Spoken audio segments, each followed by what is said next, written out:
In the grim darkness of the far future, there is only war.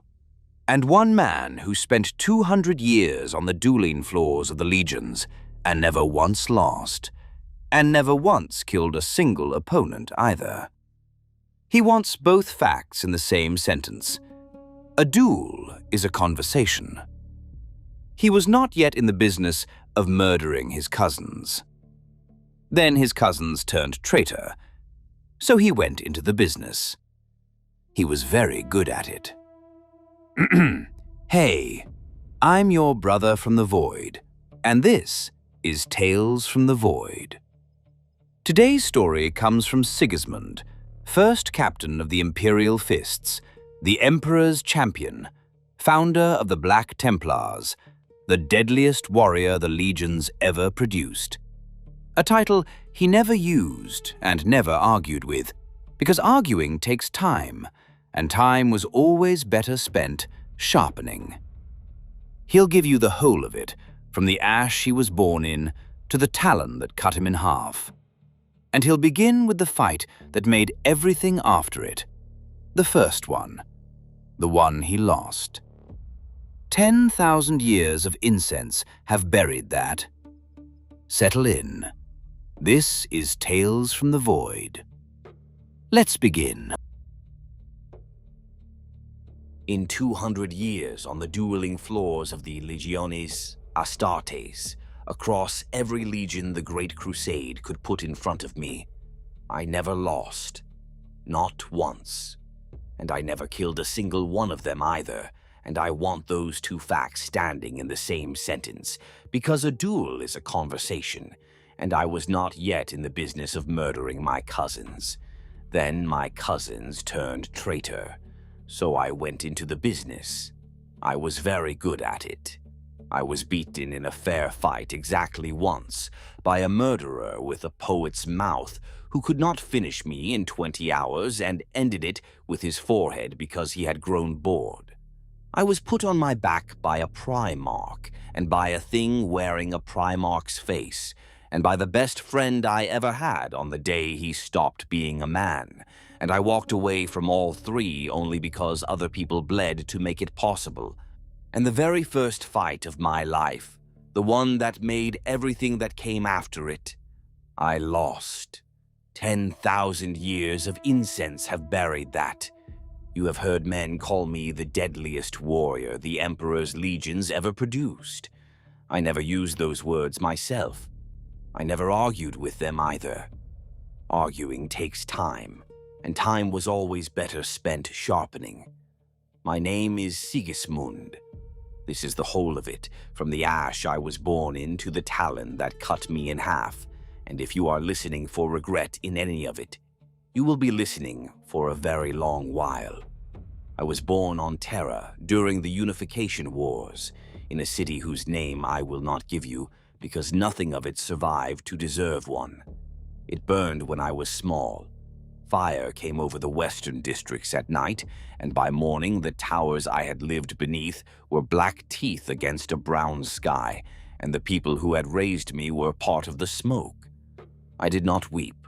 Loss was the water we drank. I walked out of the ruins with several hundred others, and the column thinned day by day, until the ones still walking reached the drift camps of the Ionis Plateau, where the new masters of Terra kept the human debris of their victories. The plateau was dust and wind and waiting. Tent cities in their thousands, ration queues that began before dawn and ended in violence more often than in food, and above it all the banners of the Emperor's new order. The camps had their own kingdoms within them. The kingdom that mattered in our quarter belonged to a gang who called themselves the Corpse Kings. They stripped the dead of everything worth a mouthful, and when the dead grew scarce, they were not patient men. They made more. The children of the camp had a protector. No chronicle of the Imperium has ever bothered to record her.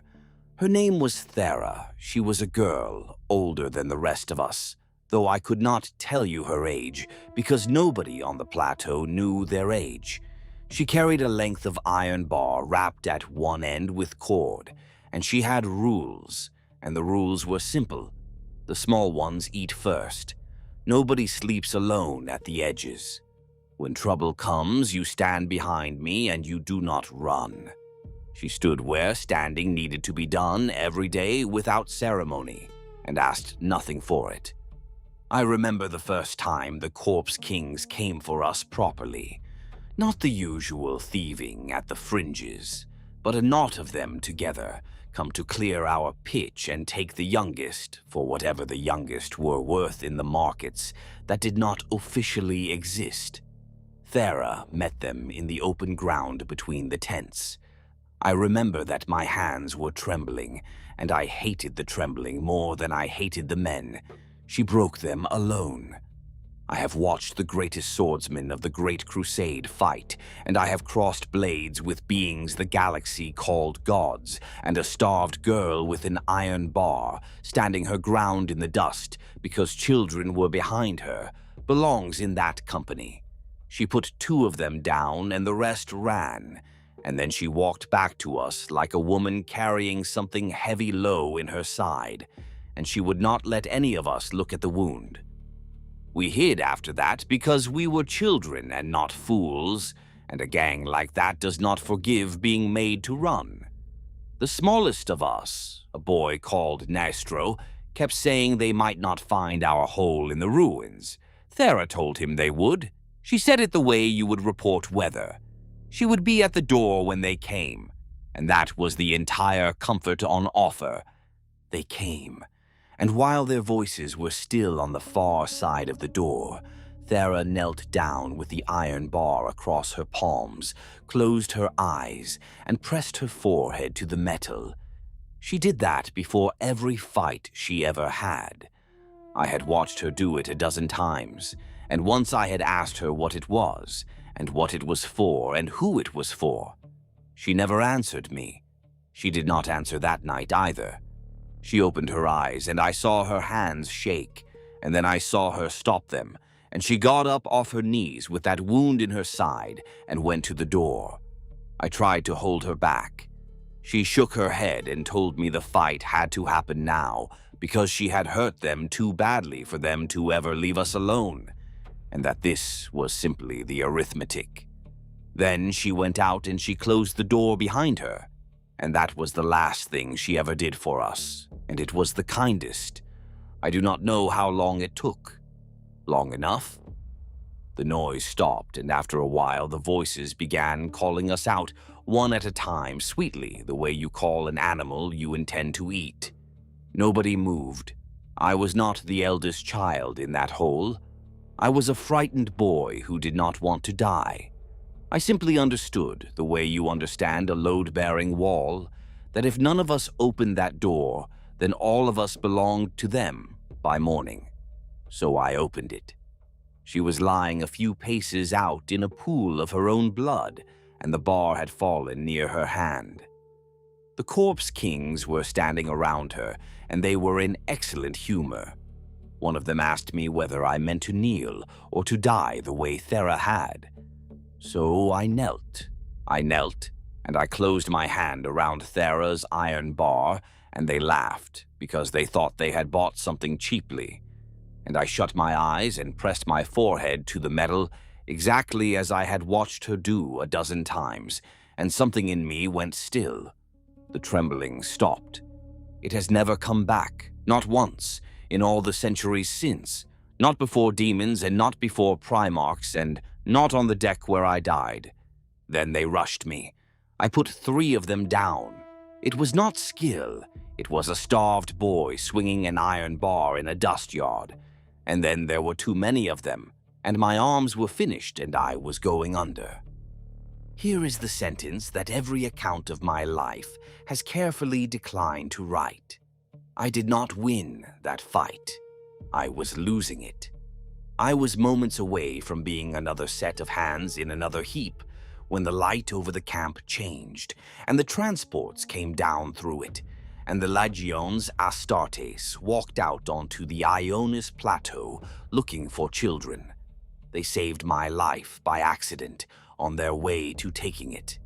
I have performed her ritual before every battle of my very long life, kneeling, eyes shut, brow against the flat of a blade.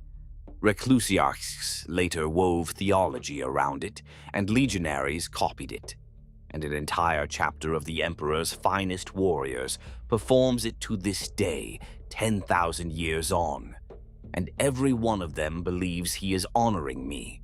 He is copying a starved girl on the Ionis Plateau who never explained herself to anybody. I never learned what it meant or what she was speaking to, or whether she was speaking to anything at all. It stopped my hands shaking. That was the whole of what I knew about it, and it held a wall against the end of the world. I said that none of Thera's orphans died that day. Listen to the shape of that sentence. That day.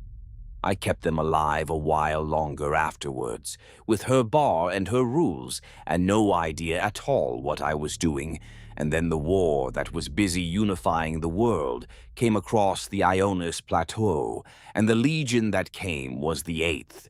The Night Lords saved me.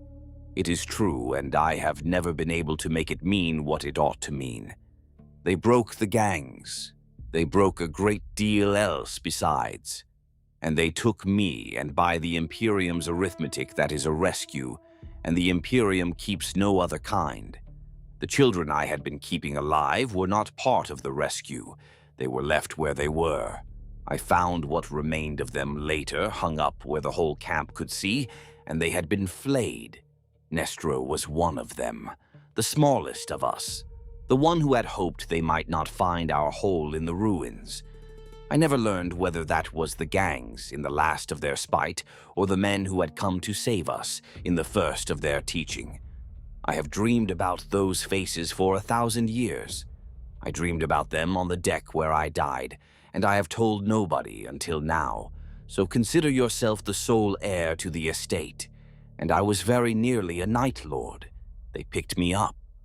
I was theirs by every rule of the taking, and had the flesh agreed, then the man they would one day call the greatest champion of the legions would have spent his life in a legion that hangs children on wire to make a point, and I would have been very good at it. The flesh said no. They ran the gene assay the way they did on every child in every camp, and the tables came back and the tables disagreed with them. The boy from the Ionis Plateau belonged, in descending order of fitness, to the 7th Legion, then to the 12th, then to the 16th and the 19th. The 8th was not on the list at all. A machine looked at my blood and overruled the men who had carried me out of the dust. Hold on to the second name on that list, so the 7th took me instead. The Legion recruited from Terran stock in those years, before their father was found, and they wanted a particular kind of boy. Not the strongest. Strength can be manufactured. They wanted the ones who did not look away. They ran us through tests of pain and cold and problems designed to have no correct answers, and I passed them. When they led us to the transports, some of the boys looked back at the plateau. I did not. There was nothing behind me that was not already dead. They took the iron bar from me at the processing station. I let them. What they did to us afterwards is recorded in 100 dry manuals. They took me apart and rebuilt me, organ by organ, over years of surgery and scripture and pain, administered with the tenderness of a production line. A matriarch of the lunar gene cults stood in front of a hall of us at the beginning of it and told us exactly what we were for. We were not to be children of kindness. Our rebirth would not be kind. We were to be unkind offspring, made for the last days of an age of ignorance. Every boy in that hall took it for a blessing. It was a specification. Boys died in the beds on either side of mine, rejected by the very gifts being sewn into them, and the orderlies changed the linen and brought the next candidate. At the end of it, the thing that stood up out of the last bed was no longer a boy from the Ionis Plateau. It could break a man's spine with one hand. It would live for centuries, and it belonged in every fiber and every drop of altered blood to the Emperor of mankind. My first action as a legionary, by an arrangement of the war lists that I have never regarded as accidental, was fought alongside the 8th. I stood in the line next to the men who had carried me out of that camp, newly immortal and barely out of boyhood, and I watched them work. What I felt was relief. A machine had said no on my behalf. Other men believed the Emperor guides such things. I know only that a gene assay saved me from becoming something I would later have had to kill.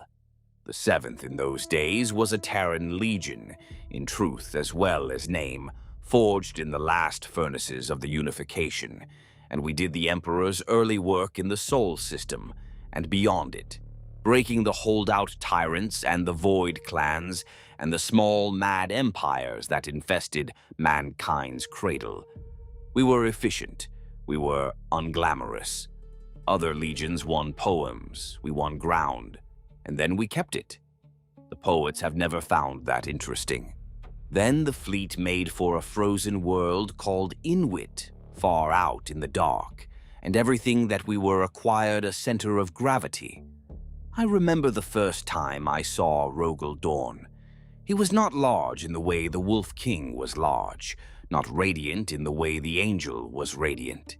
He was certain. He stood in the assembly hall of the Phalanx, that impossible fortress ship his grandfather's people had kept alive through Old Night, and when he spoke, the words arrived like masonry being set, each one square, each one load-tested, none of them wasted. We received ours the way a wall receives its keystone.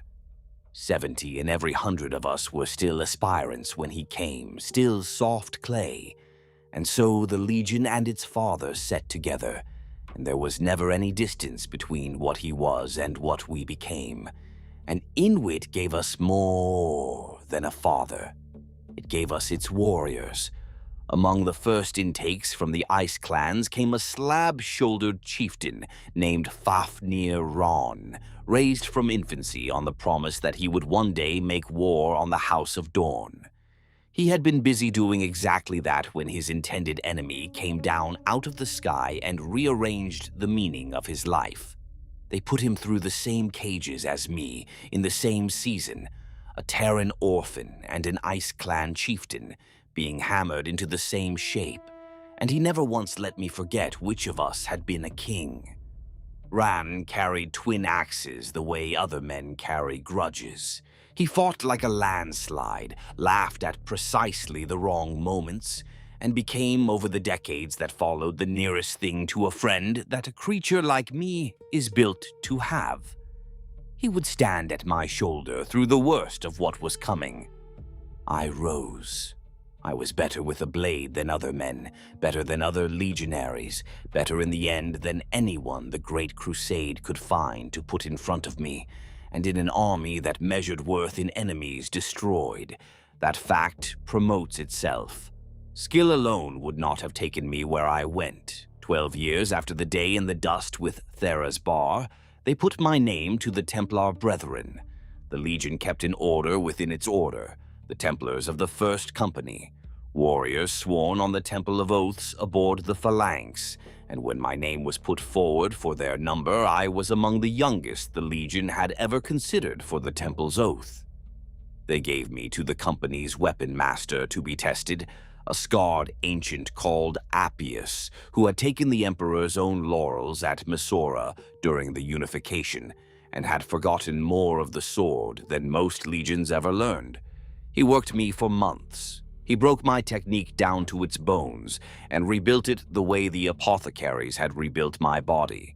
And at the end of it, he told me, without warmth, that I would be a Templar, and likely something more than a Templar, and that neither fact interested him. Then he asked me the only question that ever mattered to that old man. "Every son of Dorn holds his ground," he said. "No imperial fist takes a backward step, but no two of them are holding for the same reason, and a warrior who has not named his reason is a wall built on sand, so name it. What do you fight for?" I stood in the training cages with my practice blade grounded, and the honest answer rose up from a dusty plain on Terra where a dozen children stood behind a girl with an iron bar. And I gave it to him plainly, because Appius was not a man you decorated the truth for. "I fight for the ones who cannot," I said.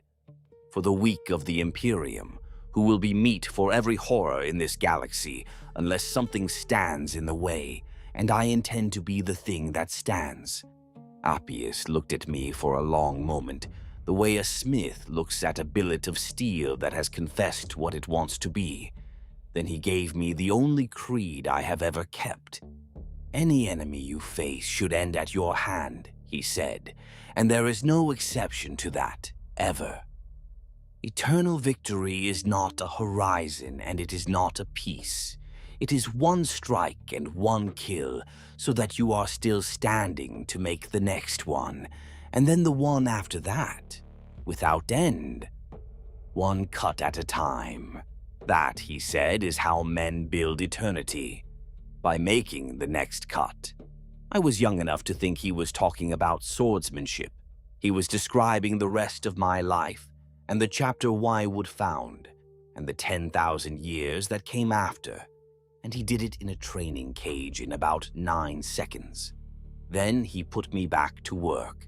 Some months later, I knelt in the Temple of Oaths with my forehead against a sword and became a Templar of the First. And in time, they would call me the Champion of Oaths. And the ritual meant one thing to the witnesses and a different thing to me.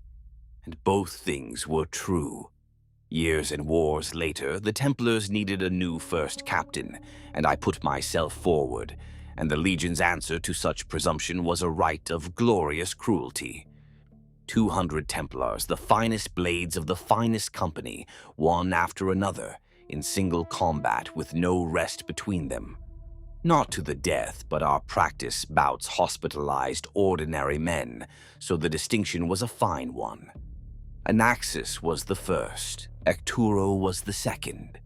After that, the names stopped arriving in any order I could hold, and I fought through them for the better part of a day and a night, until my hearts were laboring and my vision swam with gray, and my arms had stopped being arms and become instructions I issued to distant machinery.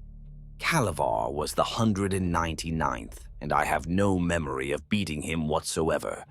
We fought it in the Temple of Oaths itself, the shrine my brotherhood existed to guard, with the whole company standing witness around the walls. The last opponent they sent onto that floor was Appius.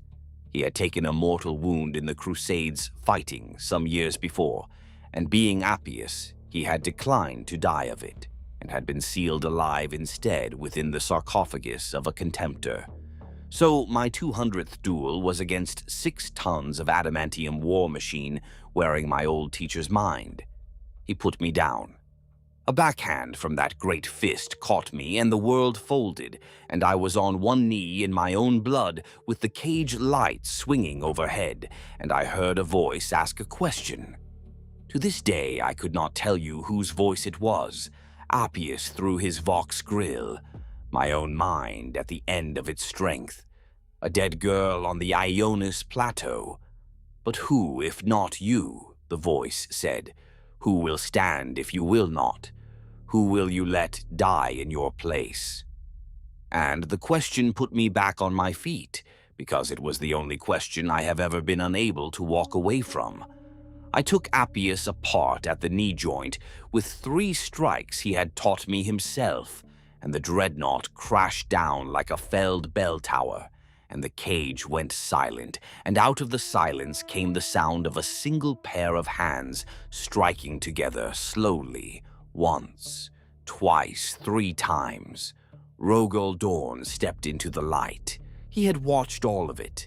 He named me first captain of the Templars before the assembled company, and he set in my ruined hands a relic power sword called Imperator Rex, the blade of my office, and when I looked down at it, I could taste the dust of the Ionis Plateau on my tongue as clearly as if the years were paper.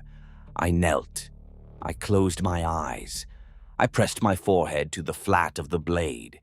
The Legion thought it was witnessing devotion to the office. It was witnessing a promise being kept. 1,000,000 worlds under one banner in 2 centuries, accomplished with fire, with mathematics, and with young men dying face down in mud on planets whose names were assigned by clerks. I broke rebel star forts above Velchain. I walked through the shield wall of the Pale Kings of Hex March and ended a dynasty that had fed its serfs to reactor shrines for 900 years, and I felt nothing about it. The serfs were the point.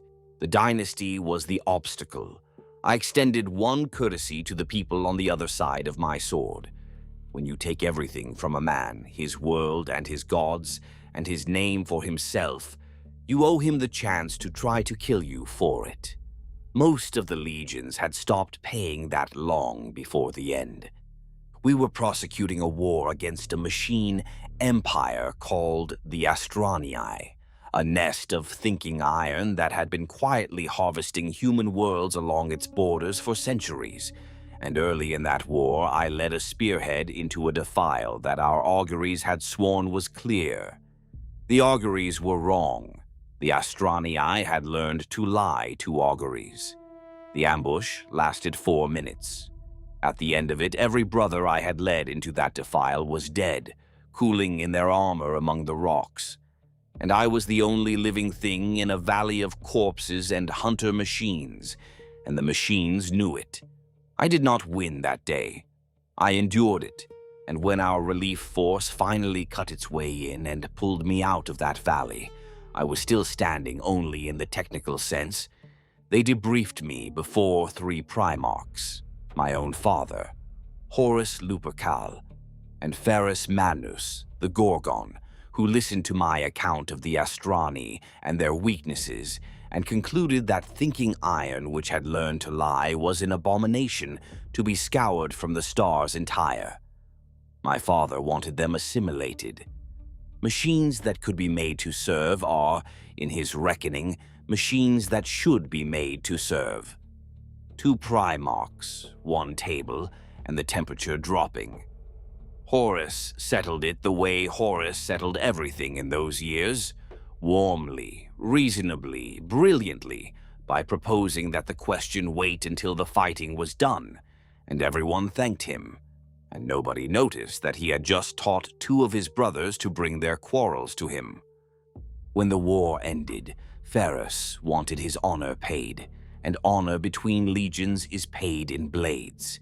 They put me against the Iron Hand Centurion Thos, a champion of the 10th, and it was the hardest bout of my early life, and I won it. He would not yield. I stood over him with my sword at his throat, and he simply looked back at me, and the Gorgon called across the floor that his son would never yield unless ordered to, and asked me whether I was prepared to spill Astartes' blood over a matter of pride. I said I would not. Not for that. Not for anything so small as honor. Ferrus ordered those to yield, and those yielded, and both legions went away satisfied, and I went away with the only lesson from that campaign I have ever bothered to keep.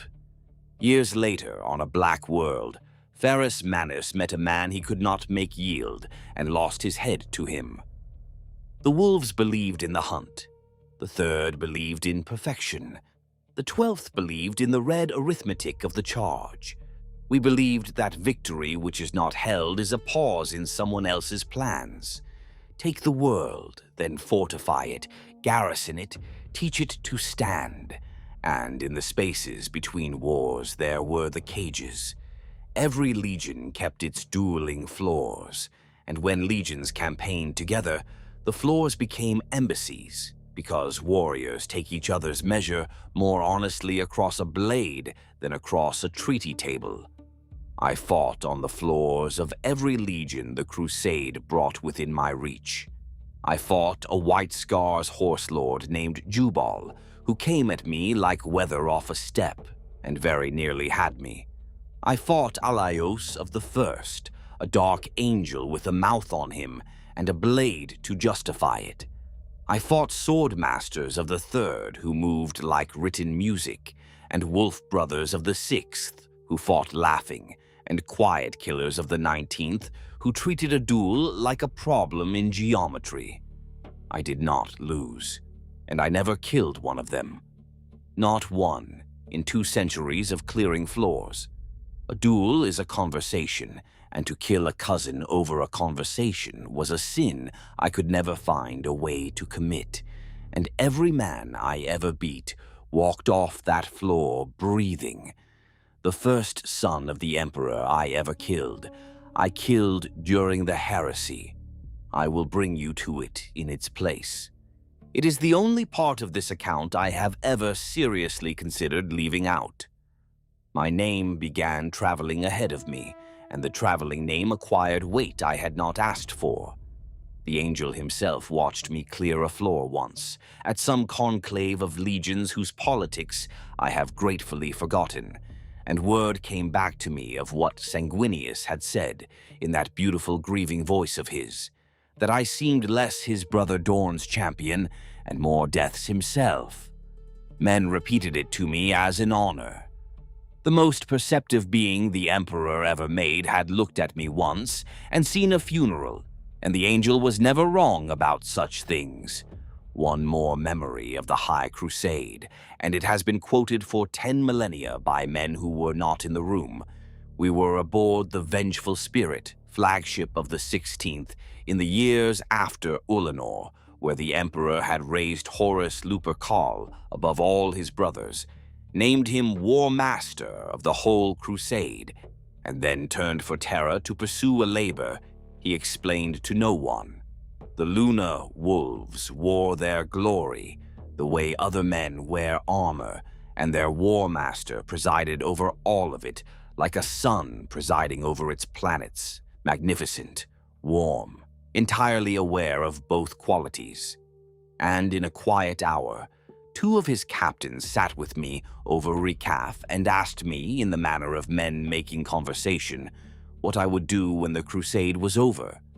Garviel Loken, that was one, a straight-grained man with honest eyes, and Tarek Torgadin, who joked the way other men breathed. I told them the truth.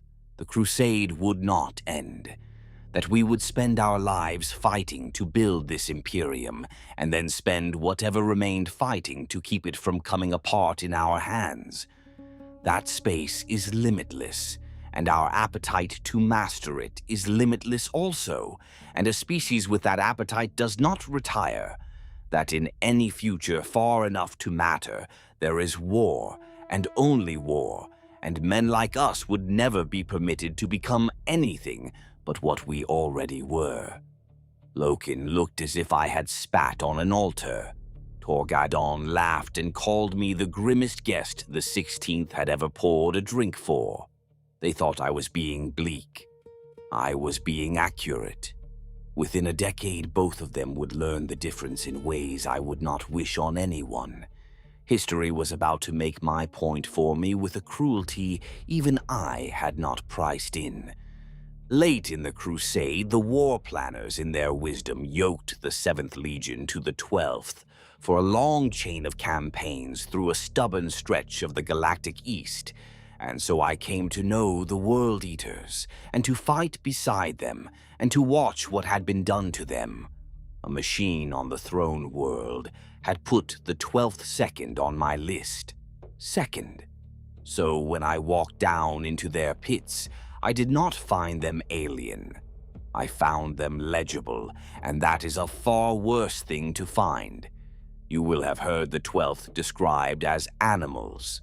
They were not. The World Eaters were men with machines hammered into their skulls, the butcher's nails, a slave tech obscenity their own Primarch insisted on, because it had been done to him, and misery of that magnitude demands company. The nails ate their tempers, then their pleasures, then their sleep, and gave back only the red joy of slaughter. I watched brave, thoughtful legionaries turn month by month into things that wept when the killing stopped. We all watched it happen and filed it under someone else's problem. Their flagship was the Conqueror, and the Conqueror kept fighting pits the way other vessels keep chapels. And it was in those pits that I spent the strangest seasons of my life. The 12th respected exactly one language, and I spoke it fluently, and so night after night I went down into the iron circles and gave them conversation. I beat their champions, their pit lords, their centurions. They found this delightful. Defeat a son of the 3rd, and he hated you politely for a decade. Defeat a son of the 12th, and he bought you a drink with the hand you had not broken. They gave me a name in their pits, the Black Knight, on account of the dark surcoat of the Templars over my war plate.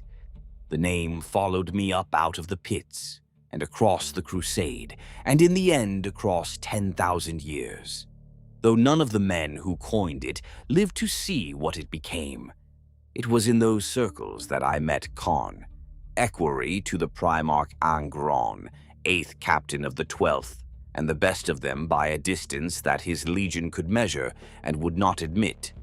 Not the best killer, the best of them. He was the one who talked the nails mad down from the edge, who stood between his brothers and their worst appetites, who remembered the names of mortal soldiers and asked after their wounds. We fought many times, he and I, and the bouts were the finest schooling of my life. And somewhere across that iron, the fighting became fellowship. We swore oaths in the pit fashion, blade against blade, and called one another oath brother, and meant it. I have sworn oaths to Primarchs and to the Master of Mankind, and I never swore one I meant more than that one. And once, only once, I fought Angron. You will hear it called a duel. It was not a duel, whatever the pit masters shouted. A duel implies 2 outcomes are possible. The Red Angel came down into the circle because his equerry's pet, Imperial Fist, had grown too famous for his patience, and what followed was an education in the difference between the finest swordsman of the Legionnaires Astartes and a Primarch with murder machines singing in his skull. I landed blows on him.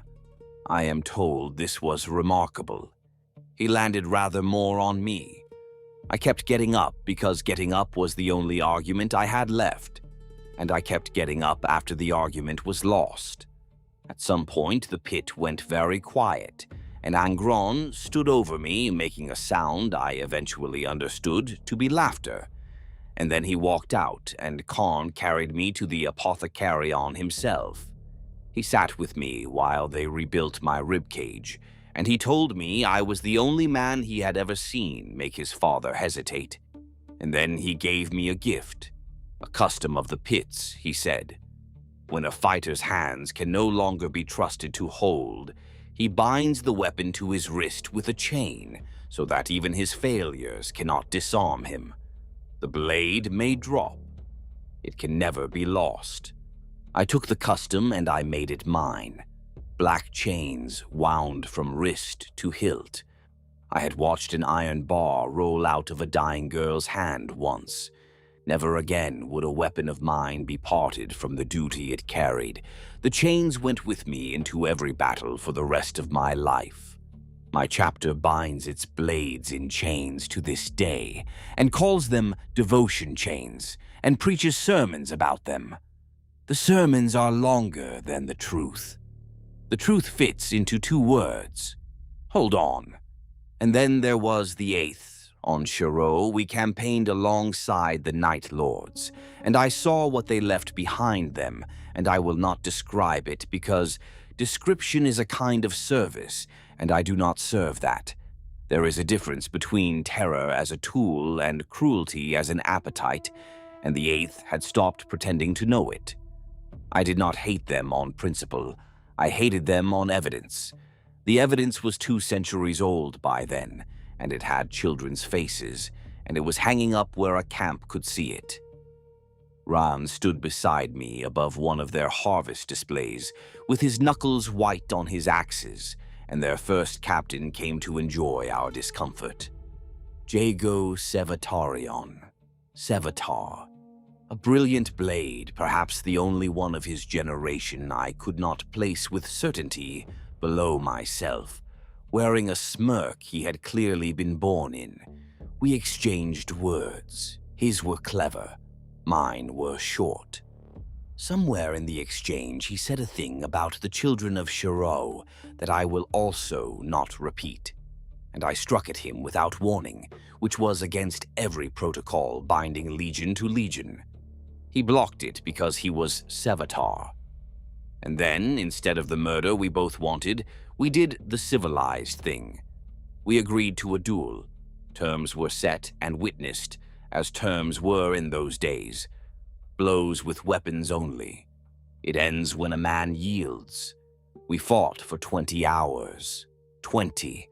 Neither of us could finish it, and neither of us would yield, and 2 legions stood in a ring around us and watched 2 men fail to kill each other from one dawn to the next. And then Jago Sevatarion got bored. That is the whole truth of my one defeat. He broke my nose with his forehead. That is the famous one, the single blemish in 1,000 years and more, and it was delivered with a part of the anatomy that is not a weapon, in flagrant breach of terms he had agreed to in front of 2 legions. By the letter of it, he forfeited. He knew that. He stood there bleeding my blood off his brow and told me he had won anyway. He told me I was deadly and righteous, and that this had never been my war and never would be. And then he gave me the one lesson he thought I was worth teaching. There is no honor in war. He remains the only man who ever beat me across a blade. Primarchs do not count, whatever the chroniclers say. A Primarch is not an opponent. He is weather with a name, and there is a thing about Shirot that my legion left out of its records, so I will put it into mine. Their Primarch attacked ours. Conrad Kersey came at Rogal Dorn on that campaign with lightning claws and opened his face from brow to jaw. And the only reason the Imperium did not lose its Praetorian years before the War Master ever raised a hand is that Primarchs are extremely difficult to kill. I saw the wound. I was not told the cause, and I did not ask, because there are questions a son does not put to that particular father. I learned the cause a long time afterwards, and I have never known what to do with it. Kersey had seen the future.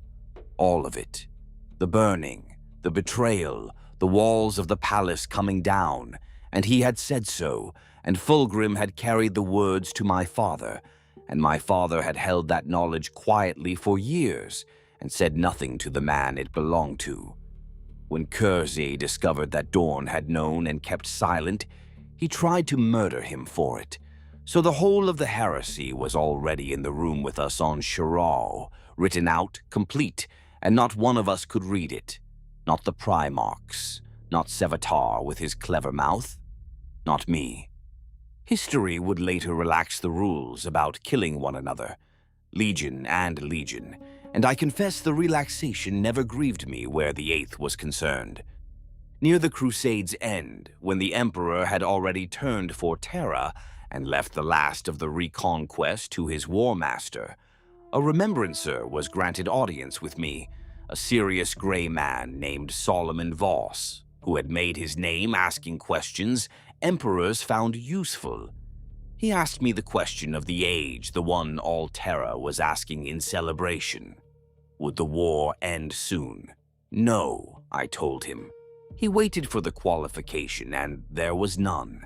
All Terra expected the Crusade to end within their lifetimes. My own father expected it. I was the only man in the Imperium telling its finest chronicler that the war was the permanent condition, and everything else was an interval, and he came all that way to find out why. Then he asked me a braver question, the only one anyone ever asked me that drew blood. If I had known, on the Ionis Plateau, what being remade into this would mean, all of it, the whole shape of the life, would I have gone willingly? No, I said. He stared at me. I did not elaborate. Voss wrote it down. There was always another war, exactly as I had promised. And in those same years, my father was summoned home himself to raise the walls of the imperial palace and stand as Praetorian of Terra, and the wits of other legions called it a mason's pension. The wits understood nothing about walls. They were about to receive tuition. We never made the journey home clean. The phalanx turned for Terra through a warp gone strange, storm after storm rising across routes the navigators had sailed for 2 centuries, until the great ship lay becalmed in the empty interstellar dark, like a fortress dropped into an ocean with no floor. And it was there, in the middle of nowhere at all, that the war found us first, because the galaxy has a sense of address that borders on cruelty. A detonation flared in the void where nothing should have been burning, a ship immolating its own warp engines as a signal fire, the gesture of a crew spending their last coin on one shout into the dark. We went to look. What we found renamed the Age. She was the Eisenstein, a frigate of the 14th Legion, and she had crossed half the galaxy, dying by inches to reach us. I led the squad of Templars that boarded her at my father's side. I remember the frost on her corridors, the crew with their burst eyes bandaged, the smell of a vessel that had been swimming in the warp's worst weather, with her wards failing. And I remember the man who met us, a battle captain of the Death Guard named Nathaniel Garrow, standing at attention in ruined armor with the look of someone who has carried a weight so far that setting it down frightens him more than the weight does. He set it down anyway.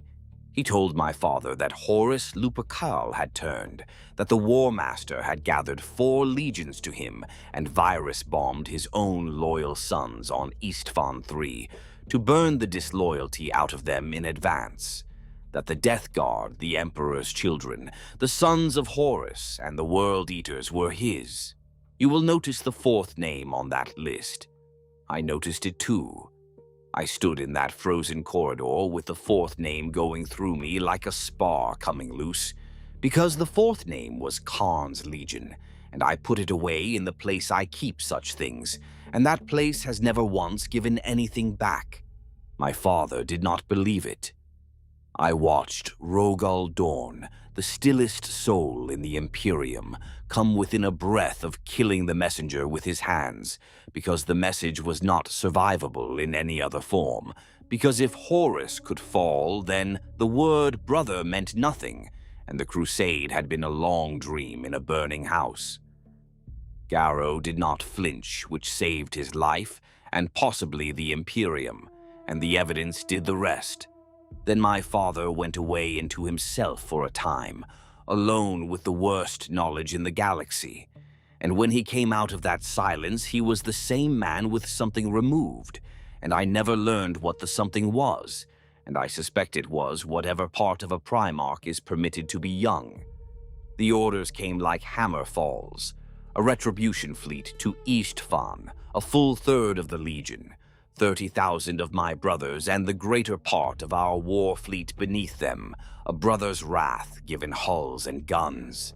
And its command was to be mine. First captain, first company, first into the traitor's teeth. It was the correct order and the honor of the age, and a woman I had never met was about to take it away from me. Among the Eisenstein survivors was a remembrancer, an imagist, a small, tired-eyed woman named Euphrati Keeler. And by the time I encountered her, she had stopped being any of those things and become something the Imperium had no category for yet. They called her a saint later. I met her in a hold full of refugees she had somehow kept sane through a voyage that had unmade veteran crewmen. And she looked at me the way no one had looked at me since a girl on the Ionis Plateau, without any fear at all. She told me things she had no way of knowing, and then she told me things no one had any way of knowing, that the War Master would come to Terra, not might, would. That when he came, I would have chosen where I stood, and the choice was already rushing toward me. She had seen two roads, she said. Down one I died far from here, under the light of a star with no name, alone, unremembered. My death a sacrifice spent in a void where no chronicle would ever find it. Down the other lay war without end, and on that second road, before the end of everything, my father would need me. Not the Legion, not the Imperium. Me, my blade at his side at the last. She was not performing, she was reporting, the way a sentry reports, and then she went back to her refugees and left me standing in the hold with my certainties bleeding out. I have faced daemons the size of habitation blocks, and my pulse did not change. The trembling never came back.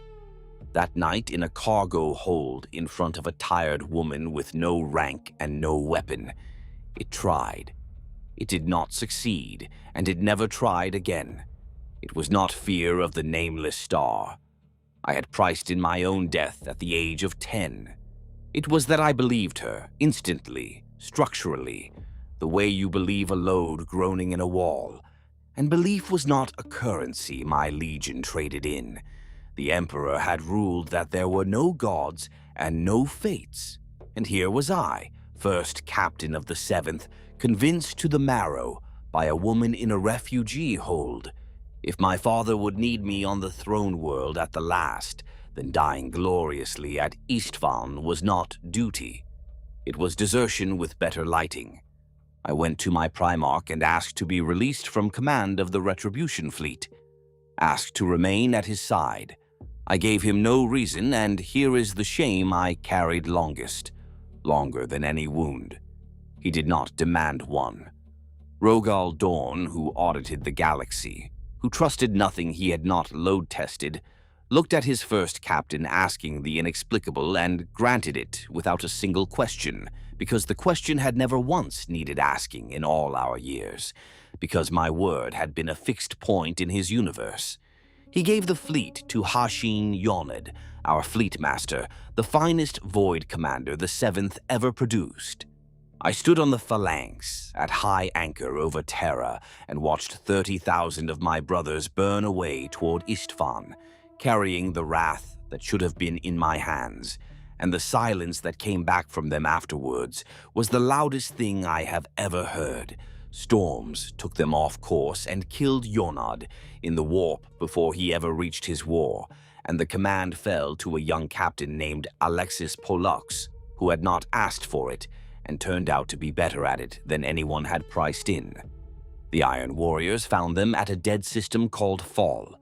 And here is the part I have never been able to set down. Perturabo brought his entire legion to that ambush because his intelligence told him who was commanding the fleet, and he gave standing orders to take me alive. When his officers finally brought him word that the fleet was in the hands of a nobody named Pollux, he was so enraged that he crippled the man who told him. He had crossed the galaxy to take my head, and I was on Terra, standing on a wall, keeping an appointment a woman had made for me in a cargo hold. Ron was aboard that fleet.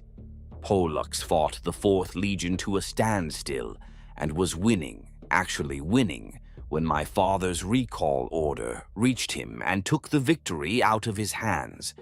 Thousands of my brothers stayed at Fall forever.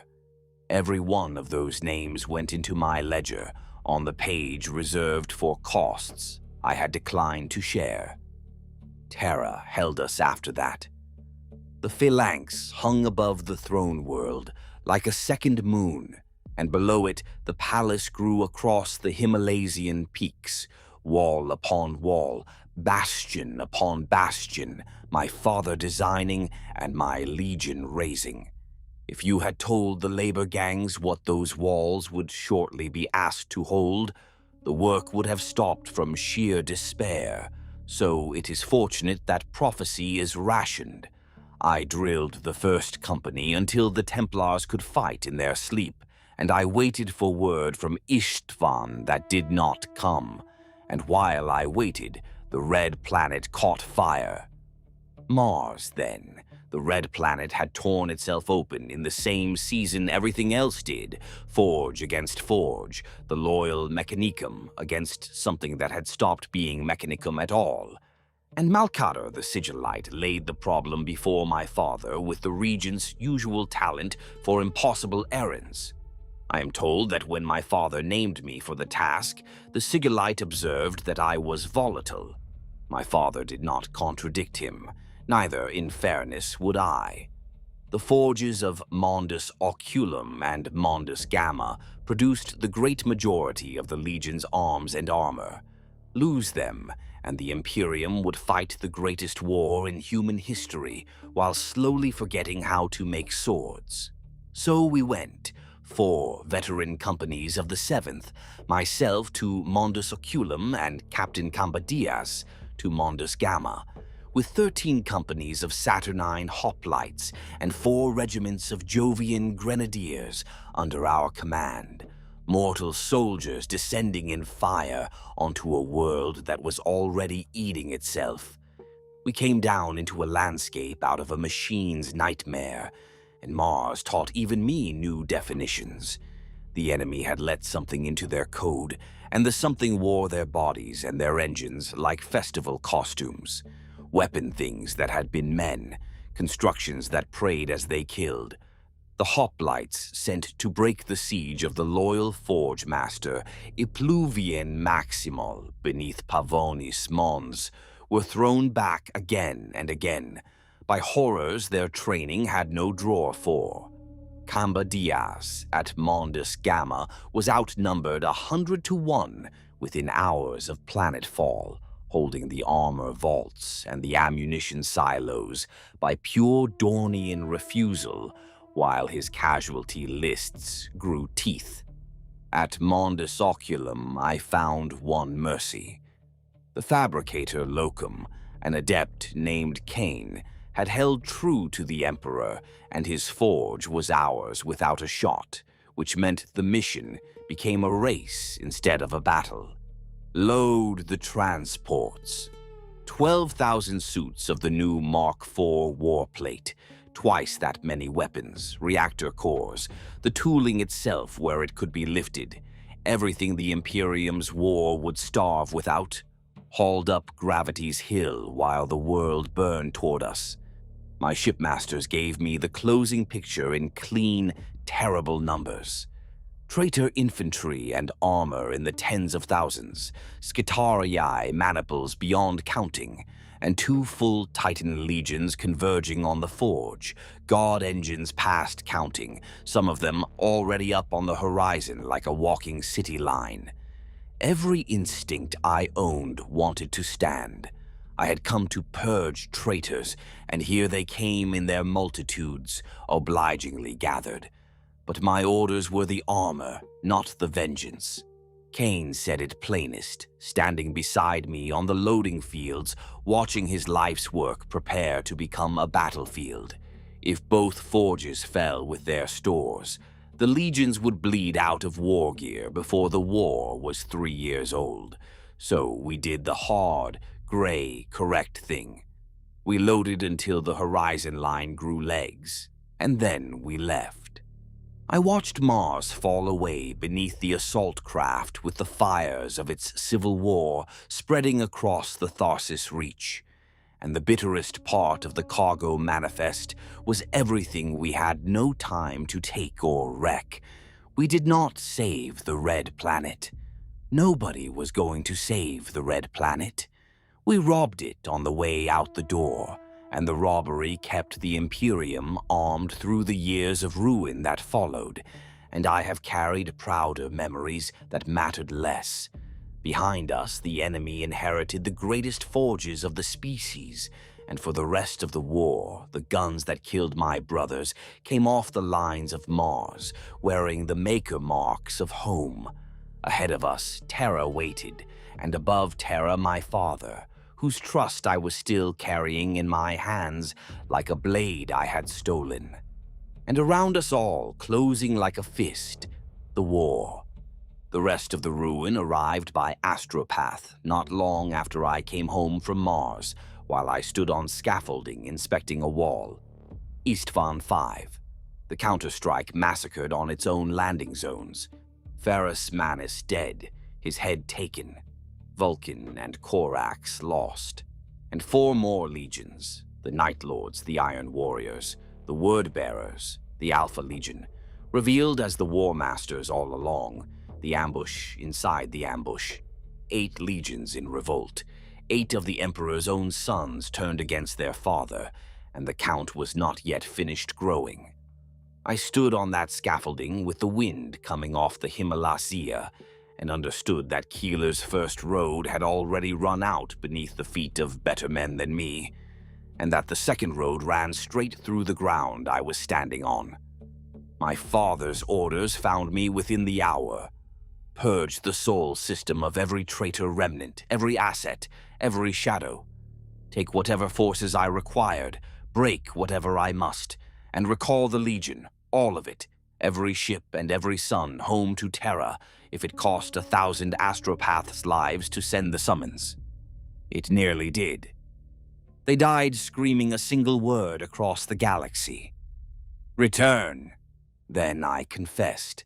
The timing is the whole anatomy of it. I had come home from Mars with the armor of an army in my holds. The purge order was in my hand. The Legion was recalling. The war was real now, and every hour of it was being conducted on a trust I had already spent behind his back. I could not carry it further. So I requested private audience with my Primarch, and I stood before him in his Spartan chambers, overlooking the palace works, and I told him the truth. All of it. Keeler. The vision. The 2 roads. The real reason his first captain had declined the greatest command of the war, and let Hashin Yonad sail to a grave with my name on it. And I told him what the saint had actually said. That had I gone, I would have died at fall. Not somewhere. There. Perturabo had crossed the galaxy with orders to take me, and the prophecy had been accurate to the letter. And I laid that fact in front of my father, not as a defense, but as the aggravating circumstance it was. I have stood in the path of a demon Primarch. I have been cut in half by the talon of Horus. Nothing in a millennium of war was worse than watching Rogal Dorn understand me. He did not shout. Shouting is for men whose anger needs an audience. He went very still, and the room got smaller. And then he took my trust apart, the way he took apart failed fortifications joint by joint, and showed me the sand it had been built on. We were made to serve, he said.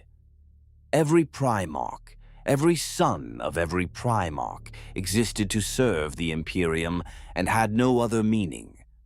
Our choices were not our own. Our fates were not ours to spend. My will belonged to him, and through him to the Emperor, and I had taken that will and sold it to a mystic in a cargo hold, had let superstition steer the Legion's sword arm in the first hour of the war for reality itself. He said I had squandered his trust on pride and prophecy. Then he said that in this I was not unlike the ones we were going to war against. The traitors had also believed there were voices in the dark worth listening to.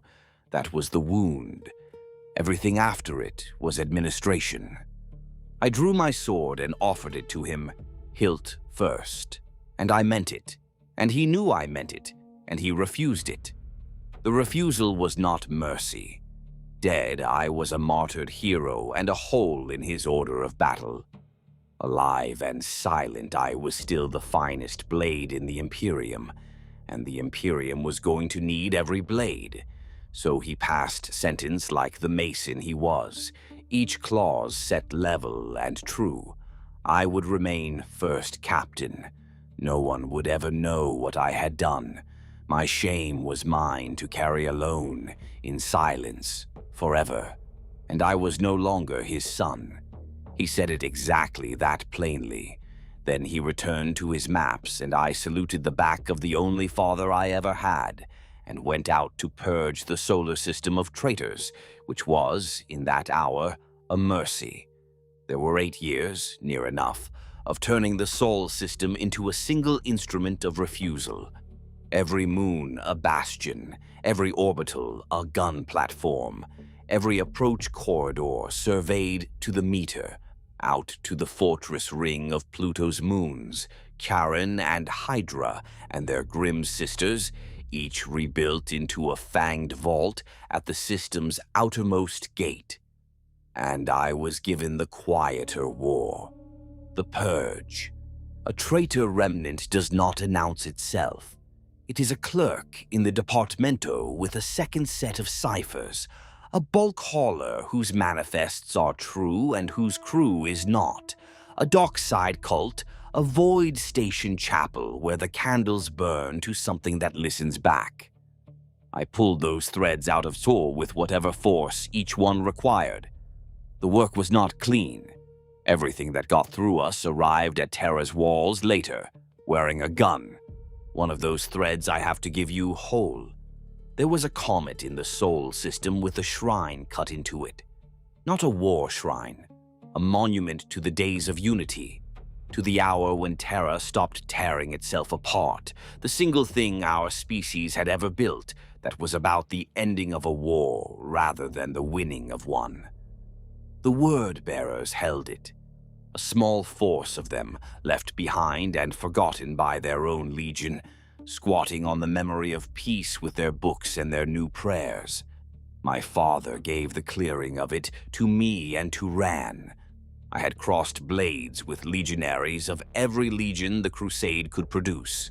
I had beaten all of them, and I had never killed a single one of them, because killing a cousin over a matter of skill is a sin, and I had held that line for 200 years without ever once having to think about it.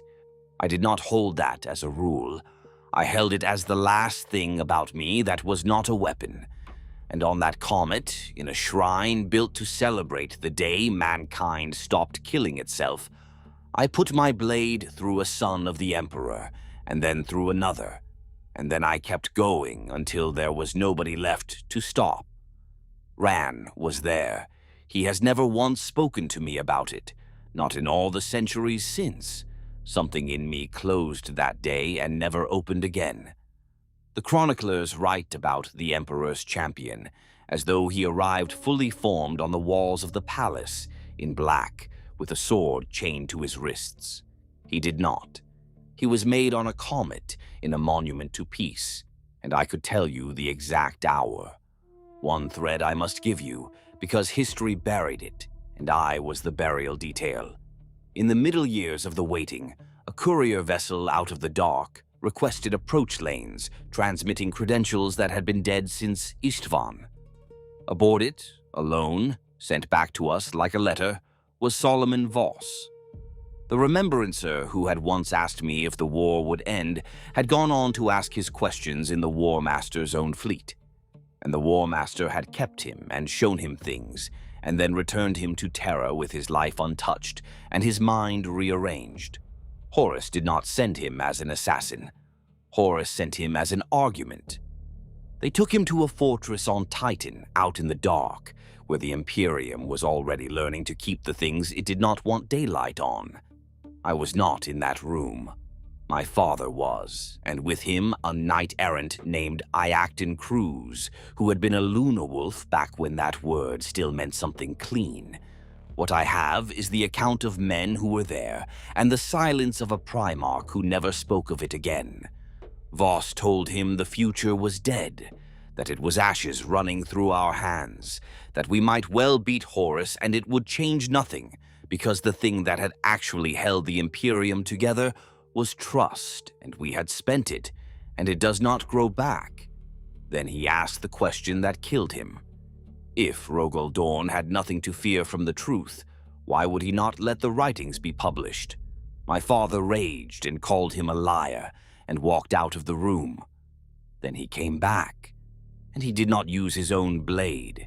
He borrowed the sword of the man standing beside him, and with it he killed the first and the last remembrancer of the Great Crusade and ordered the body burned, and every word the man had ever written burned with it. In a cell under a moon, with a Primarch using a borrowed sword, because his own was for enemies. Horus fired many weapons at Terra. That one was aimed only at my father, and it left a wound the walls never showed. Then the Alpha Legion came to Pluto, and the Shadow War grew teeth. They came the way they always came, as us, wearing our transponders and our faces and our procedures, a decapitation strike aimed at the outer defenses and at my father's person. Years of infiltration cashed in over a single savage span of hours. Everything lied at once. Friendly squadrons that were not friendly, alarm protocols that silenced alarms, warriors wearing our plate and our colors and our procedures, whose masters were not ours at all. I fought through the vaults of the fortress moons that day against warriors trained in our own doctrine, and it was ugly, close, mirror fighting, the kind where every kill requires you to be certain twice. And at the heart of the deception, the games ended in the oldest possible way. Their Primarch came for mine. Alpharius, the Hydra himself, last found and least known of the Emperor's sons, came for my father amid the fighting. I did not see what happened. Nobody I have ever met saw what happened. My father came out of that fighting with Storm's teeth clotted to the hilt and nothing whatsoever on his face, and the Primarch of the 20th Legion was never seen alive again by anyone, and I am not a man who requires a confession before he is willing to do arithmetic. He killed him.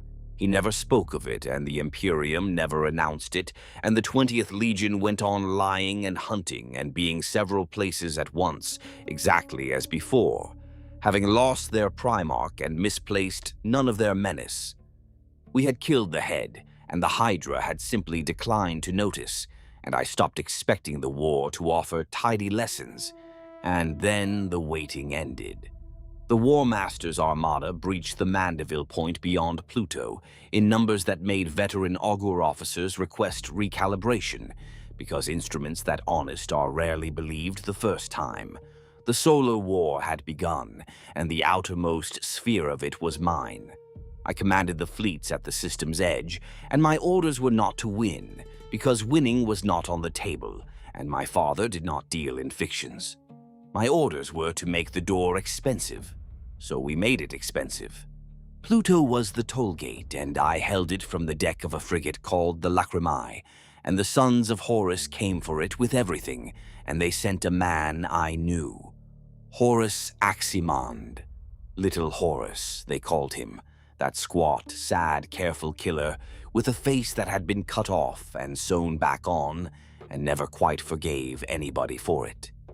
He boarded my ship.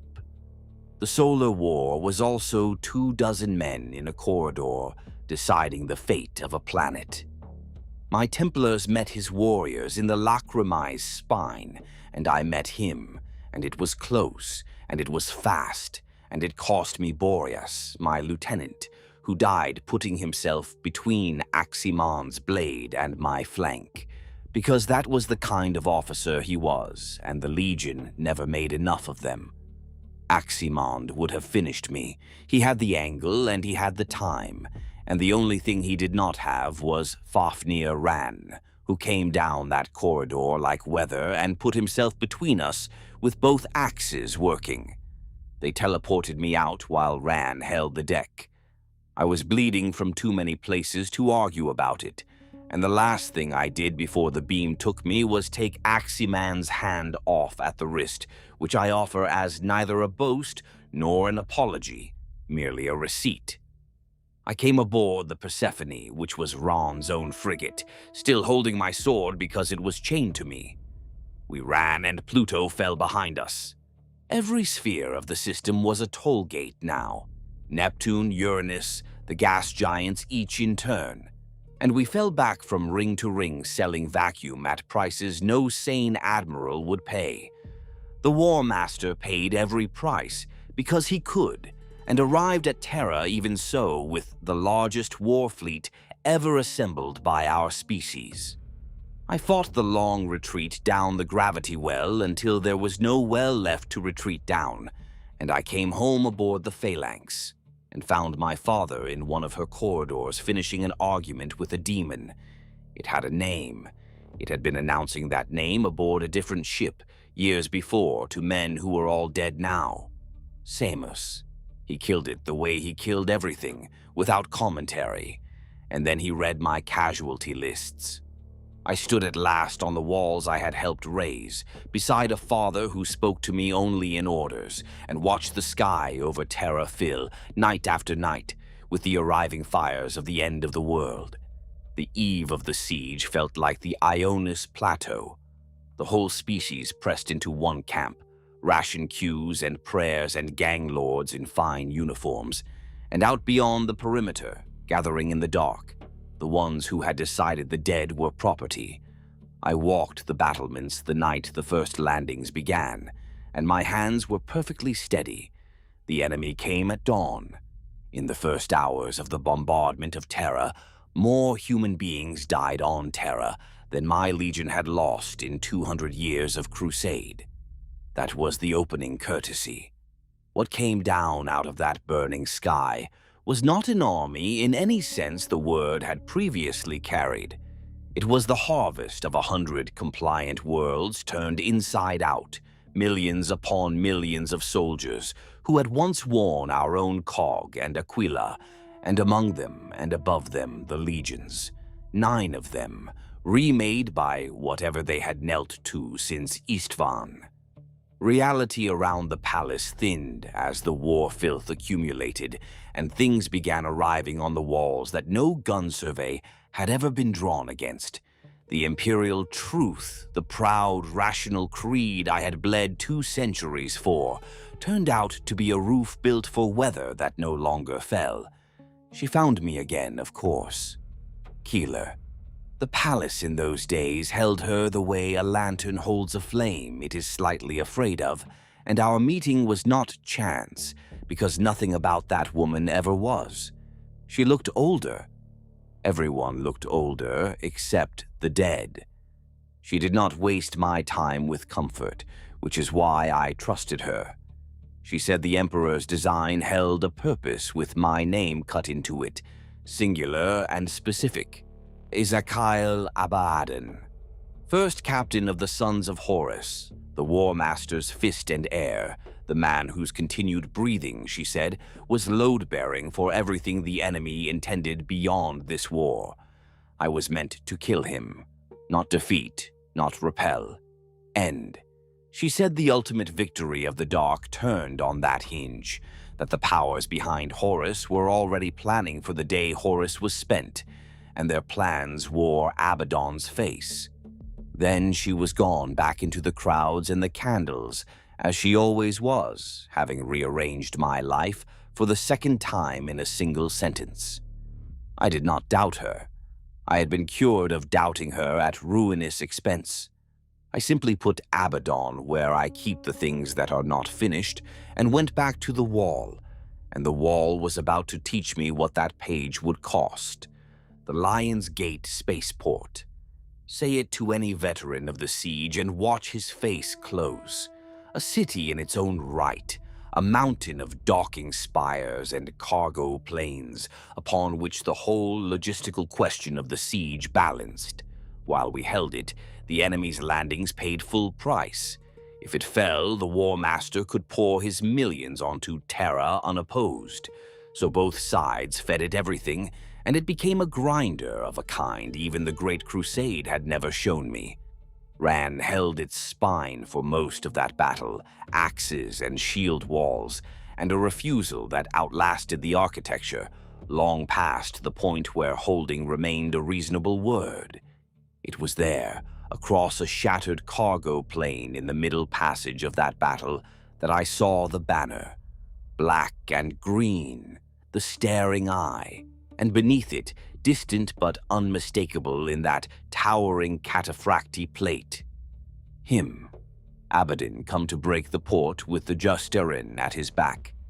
Every road in my life ran across that plain. The Saint's charge lay before me, gift-wrapped by the war itself. What I had around me was 3,000 men, every legionary my father had been able to prize out of the rest of the dying line and hand to me, which was all he had left to give anybody, and a withdrawal to organize. Our position had failed. Thousands of my men would die in the collapse if the pullback was not cut and covered correctly, and no one else present could cut and cover it. Prophecy on one hand, duty on the other. I had faced that choice before and chosen prophecy and lost a father by it. I looked at the banner for the length of one breath. Then I turned my back on destiny and brought my men out, all of them that could still walk. The Saint had told me what I was for. She never once told me it excused me from what I was. But the port would not release me unpunished. In its final convulsion, when the last defensive lattice was folding and the World Eaters came up through the dock levels like arterial blood, I met the thing that had been my oath brother. I knew him before I saw his face. I had spent seasons of my life reading that blade work across a pit's width. And it was the same hand, the same speed, wearing new devotion. Karn of the 12th, and the nails singing in his skull, and behind his eyes something vast and red, leaning in from outside the world to watch its favorite work. We came together in the ruin of a loading concourse. I was the better swordsman. I hit him more than he hit me, cleaner than he hit me, and it did not matter because I was fencing and Karn was worship, and the thing he worshipped was paying attention, and strength poured into him with every wound as though blood loss were a promotion. He drove me back across the concourse, and my counters that should have killed him were forgiven by his god faster than I could levy them. Somewhere in that exchange I understood that I was going to die at the hands of my dearest friend, under a starless sky the color of infection. And then the wall behind Karn came apart, and my father arrived. You have not seen Rogal Dorn fight. Almost no one living has, because he did not perform, he concluded. He took Karn's charge on his shoulder like a cliff accepting weather, and then Storm's teeth came around, that great chain blade the smiths of Inwit forged for him before the Emperor ever found the place, and my oath brother went through a bulkhead. My father stood over me. For one moment on the worst day of that terrible year, the disowned son lay in the wreckage looking up at the father who had come, personally, through a dying battle. Neither of us spoke. There was nothing in our language built to carry it. And then, flat on my back in the wreckage, I watched Ezekiel save Karn's life. He came up through that dock level with the Justerin behind him and walked into the reach of an enraged Primarch for no strategic reason on this earth, because he was not going to let the World Eater die on that deck. My father would have killed them both. He was stopped by a word-bearer, a dark apostle called Zardu Layak, who put his sorcery between Rogal Dorn and Abaddon and held him there and paid for it. But dying men leave doors open. Layak's death tore something in the world, and through the tear came the first true demons ever to set foot on Terran soil. And after that hour, the siege was a different war, and every man on both sides knew it. So there we were. Abaddon 100 paces away, saving my oath brother. Me on my back with nothing left in my arms, being pulled upright by a father who would not look at me, and a hole in reality opening between us. He gave the withdrawal order for the entire port in the same breath as he pulled me to my feet, and we walked out of the Lion's Gate under fire together, and the not looking was somehow the closest thing to being looked at that I had felt in years. The port fell. After that, the enemy's millions came down unopposed, in their own time, at their own leisure, and the siege entered the chapters that even I find heavy to lift. Saturnine. Another name that closes faces, a stretch of the palace defenses where the 3rd Legion came against us in strength enough to be called the Legion Entire. And the phrase is close to precise, because the Emperor's children did nothing by portions anymore. What arrived at those walls had once been the most beautiful army mankind ever fielded, the Perfection Seekers, the Phoenicians' paragons, and what their seeking had delivered them to was appetite, pure and bottomless, and wearing purple. I commanded the wall. I had held many walls by then, but that assault, I will concede, was singular. Waves of the 3rd coming on to sounds I decline to describe as music. And among them their new nobility, creatures of surgery and sensation who had cut themselves loose from every human limit and called the mutilation freedom. We held. We were holding. And then the sky bent, and their father came onto my wall in person. I had known Fulgrim distantly in the Crusade, the most beautiful of the Primarchs, the perfect swordsman, the Phoenician. What came over the parapet at Saturnine kept the beauty the way a fever keeps a flush. A serpent of impossible size in the colors of bruised pearl, 4 arms, a blade in every hand, and a face that was still hideously his, wearing joy. I did what my office required. I put myself in its path. I was the finest bladesman of the Legiones, Astartes, and against that thing I was a child with a stick. I survived heartbeats, enough of them to matter, enough to pull its attention from the breach and buy the wall's gun crews their realignment, and each heartbeat cost me wounds I would carry to Cadia. At the end of the sequence, its lowest blade went through my guard, as though my guard were a courtesy, and the coil drew back to finish the transaction. It did not. For the 2nd time in that siege, my father arrived. Dorn and the demon met on the parapet of Saturnine, and I lay bleeding in the rubble, watching the 2 of them break the wall's crown between them, the Praetorian silent and the serpent laughing. And my father beat him, not driven off, not banished. Beaten in front of his own legion, so comprehensively that the most beautiful of the Emperor's sons gathered up what was left of his vanity and went home. Fulgrim abandoned the Siege of Terra. He took the 3rd Legion off the throne world and out of the war entirely, and the War Master lost the finest killers in the galaxy because one of them could not survive being made to look ordinary in public. He left a parting gift behind him. 56 of his best, the Phoenix Guard and the flayed nobility, ordered to stay and kill my father.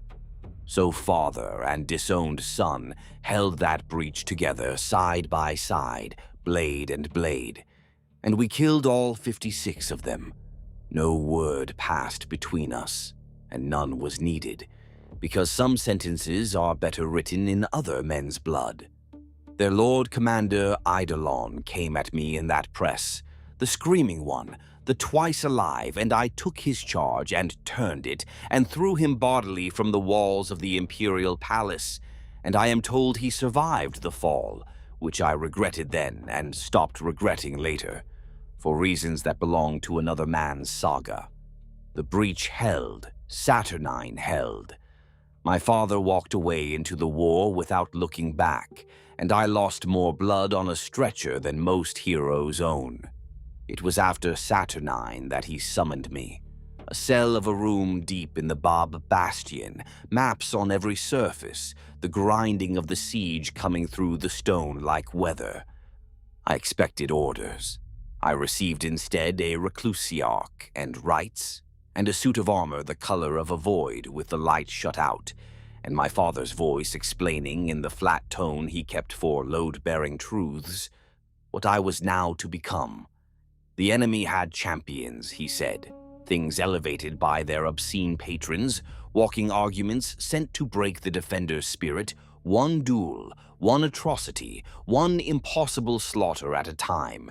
The Emperor's answer would be a champion of his own. Not Dorn's champion. The Emperor's. Marked out in black as the chaplains are marked, because black is the heraldry of those who serve the master of mankind directly, with nothing, not even a legion, standing between the servant and the throne. I confess the black troubled me, one final vanity surfacing at the worst hour. It seemed a kind of erasure to paint out the gold of the seventh that I had bled under for 2 centuries. I said as much. The Reclusiarch told me to fear nothing, for Dorn himself had ordered it so, and that settled the matter in the only court I recognized. They blessed the plate. And then my father, who had given me nothing but orders for years, gave me one more, and it ran to 2 words. Hurt them. The sword came to me on the way out. A man named Khalid Hassan put it into my hands in a corridor, without ceremony, the way you hand a tool to someone who has work to do. A great 2-handed blade of lightless metal, older than the Imperium, older than the Unification, out of a provenance nobody has ever been able to explain to me. I bound it to my wrists with the devotion chains of a dead friendship. I knelt there in the corridor with my forehead against the flat of it, in the ritual of a refugee camp, and rose as the first Emperor's champion.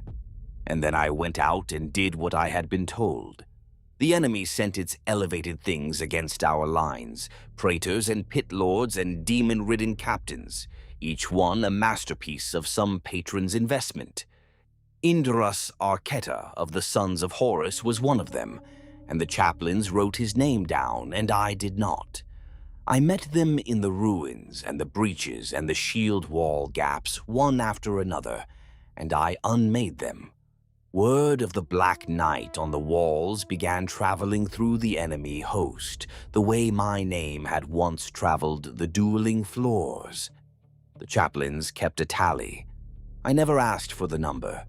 In every push, every counter-assault, every screaming night of that dying year, some part of my attention was hunting one silhouette in cataphractii plate, and the war kept every road to him barricaded with other people's champions.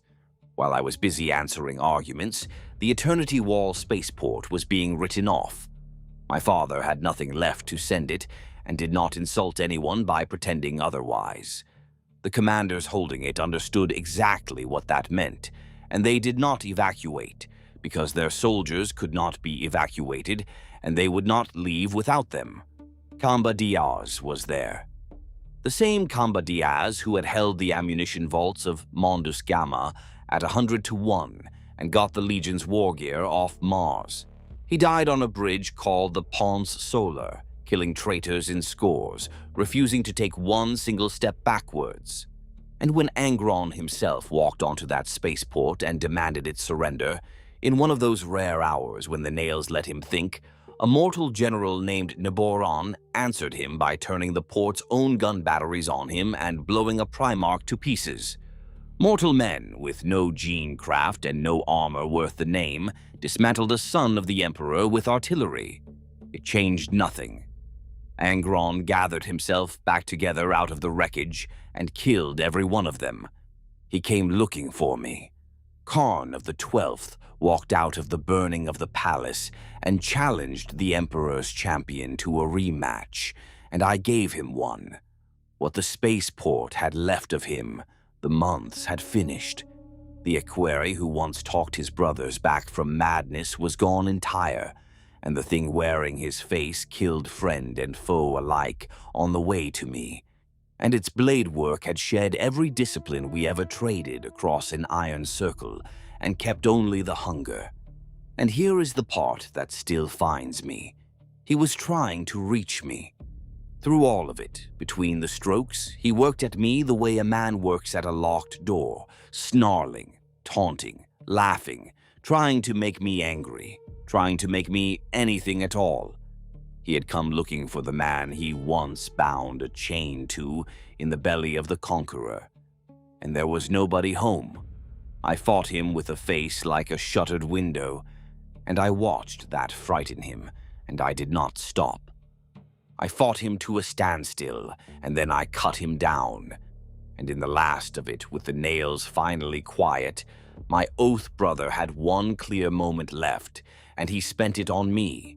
He told me what he could see, that the traitors had wounded the Imperium past any healing, and that the Imperium would now go out and wound the galaxy in turn, and that the instrument of it was standing over him in black, with a sword chained to its wrists, that I was the first of something, a new kind of warrior for a new kind of Imperium, remorseless, unreachable, incapable of stopping, and that I would be copied and copied and copied. He was right. He was right about every part of it, and I killed him anyway, without a flicker. And I said nothing over him, and I felt nothing you would recognize as feeling. I learned afterwards that the saint had been somewhere in that ruin and had watched. She took whatever it was she saw in me that day and began building an army out of it. And that army is still marching 10,000 years later, and it has my face.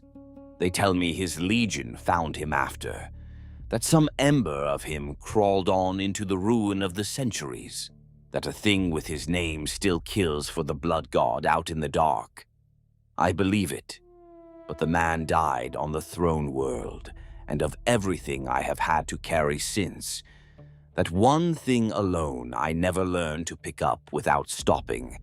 I hunted him on Terra, through the fall of the outer palace, through the demon weather, through the weeks when the sun stopped honestly rising.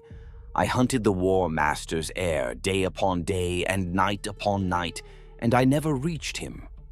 Always there were lesser men in the way. Always some elevated captain, some praetor with borrowed divinity, some wall of Justinian plate between my blade and his throat, and always they died so that he might live, spent like coin by a war that seemed determined to keep its two first captains for a later page. Keeler had told me his survival was load-bearing for everything they intended. On Terra, I watched the dark itself pay his bodyguards wages, and I understood that she had, as always, been merely accurate. The angel held the eternity gate. He stood in the last doorway of our species against the worst thing the War Master owned, and he did not give it up. And what it cost him is a matter between Sanguinius and whatever he had already seen coming for him. Hours later, my father's own command fortress was under siege. You know the shape of what happened next. The War Master, in a gesture that was equal parts wager and blasphemy, lowered the shields of his flagship where it hung in orbit like a second worse moon, an invitation. And the master of mankind accepted it, and took with him the angel, and took with him my father. Before Dorn went up to that ship, he came to the wall where I stood, and gave me Terra. Those were nearly the words. The defense of the palace, the command of every loyal blade and gun on the surface of the throne world until his return, into the keeping of the first emperor's champion. His finest soldier, he said, to the officers present, in the tone of a man entering a fact into a log. He had not called me anything but my rank in years. He did not call me son then, either. He gave me the survival of our species the way he had once given me a relic sword, and I took both the same way, on my knees, with my forehead against the blade. Then he was gone, up into the dark with his father and his brother, and I turned around to command the end of the world. What I commanded in the end was a collapse. The chronicles say I held Terra. Terra was not there to be held. Reality ran at the edges like wax. The dead walked in places, and the Bob Bastion, my father's own command fortress, the brain and the spine of the entire defense, became an island with the tide closing over it. Ron and I were inside. We fought that siege level by level until there were no more levels. Then Bob fell. The histories prefer to hurry past that. The nerve center of the defense of the human species was overrun, and what came out of the wreckage was not an army. It was survivors, and I was the man walking at the front of them with a black sword and no plan beyond the next corridor. In that ruin, I found her again. Keeler, with her refugees behind her in a hall full of sons of Horus who had come to make an example of the saint. I did not count them. I know what was left afterwards. And the woman whose prophecy had cost me a father looked up at me across the dead as though I had done something remarkable. I took them out along the road to the Hollow Mountain, and somewhere on that road I killed a Death Guard commander named Skulidas Gererg, who had the poor judgment to be standing where I needed to walk. The last stand happened at the Hollow Mountain, and it was not mine alone. Corswain of the Dark Angels held with us, and the Lord Cypher, and against us came the Death Guard under typhus, plague and flies, and the patient malice of a god who owns all the time there is. We were losing. There was nothing left in my arms, and the thing that turned it was not a blade at all. Keeler gathered the faithful, and they prayed. It was not a safe prayer. It spent lives to be answered, and every soul kneeling there understood the terms, and they knelt anyway. And I knelt with them. I had been cut out of my father's blood for the crime of taking one woman's vision seriously, and I knelt. I closed my eyes. I pressed my forehead to the flat of the black sword, as a starved girl in a refugee camp once taught me, and I prayed to the Emperor of Mankind. Something went through the air like a wave through water. The Death Guard were thrown off that mountain as though the mountain had shrugged them off, and the Astronomicon, which had gone dark while its keeper fought his war above our heads, lit again, and its light came down through the smoke, and men who were busy dying stopped and looked up. I served the Imperial Truth for 2 centuries and bled for it. At the end of everything, the last wall of our species was held by a prayer, with me on my knees in the middle of it, while my father went up into the sky at the shoulder of a god he was still forbidden to call one. And then, between one breath and the next, it ended overhead. You have heard what it cost. The angel dead, slain by the brother who had loved him best. The great shining grief of our species. Horus dead, unmade so utterly by the Emperor's final blow that even the powers who had hollowed him out could not retrieve the residue, and the Emperor. The word the Imperium settled on is that he ascended the Golden Throne. I commanded the ground when they brought him down from that ship, and afterwards I stood beside Keeler in a broken hall and prayed to him again. I will settle on no other word at all, except to say that the price of our victory sat on that throne for 10,000 years, and any man who calls it a victory without stopping first has never stood where I stood. The enemy broke, not tactically, but spiritually. The Daemon weather guttered out as the powers withdrew their stakes from a spent table, and the mortal millions woke to what they were standing in.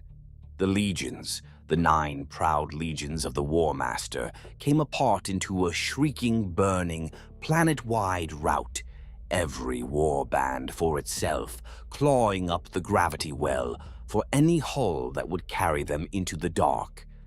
I ordered the pursuit within the hour and led parts of it myself, and yes, I looked for one banner in that rout above all others. And no, the war had not changed its policy. The sons of Horus fled with their father's body toward the great wound in the galaxy where their patrons hold title, and their first captain fled with them, and the doors between us stayed locked. The years that followed are named the Scouring in the books, and the books make it sound like administration. It was retribution on a galactic gauge, the loyal legions hunting the traitors world by world back toward the Eye of Terror, and I prosecuted my share of it with a thoroughness that made even space wolves change the subject. Somewhere out in that long vengeance, word came of where the suns had gone to ground, a demon fortress world deep inside the Eye, a place called Melium, where the 16th Legion crouched over the corpse of its father, like a die over a bone. I set that name down beside the other one I was already carrying. Then Terra called us home, and the war against the traitors was suspended, and the war about what we now were began, and the second war frightened me far more than the first. The instrument of the second war was a book. Robert Geliman, whose legion had arrived too late for Terra, and whose pen never forgave it. Wait, strike that is bitterness talking, and the dead should ration their bitterness. Gilliman, who had held half the Imperium together through the dark years by sheer administrative genius, produced out of the ruin a doctrine called the Codex Astartes, and at its heart lay a single amputation.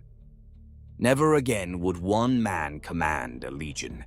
The legions were to be broken into chapters, 1,000 blades apiece, scattered, balanced, incapable by design of doing what Horus had done. You can hear the sense in it. My father heard treason, not against the Emperor, against the meaning of everything the Emperor's Praetorians had just bled for. The Imperial fists had held the wall, and the reward on offer was dissolution.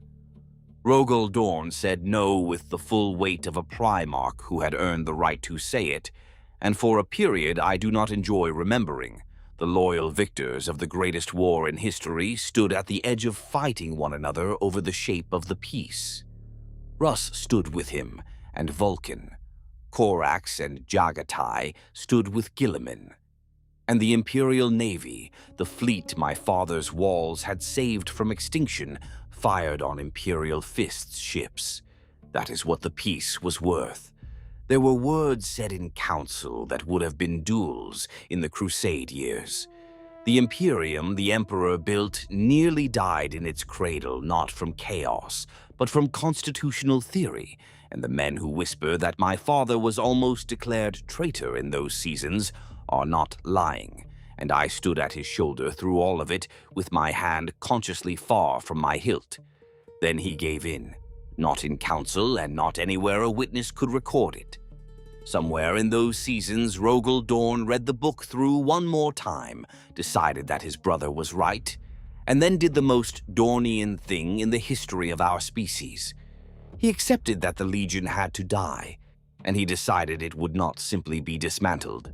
It would be paid for. The Iron Warriors had gone to ground on a world called Sebastus IV. Inside a nest of works, they had the poor taste to name the Eternal Fortress, and my father announced that he would dig Perturabo out of that hole and carry him back to Terra in an iron cage. That was the reason he gave. Gilliman told him to his face that no single legion could break those defenses and that he should not go. He went anyway.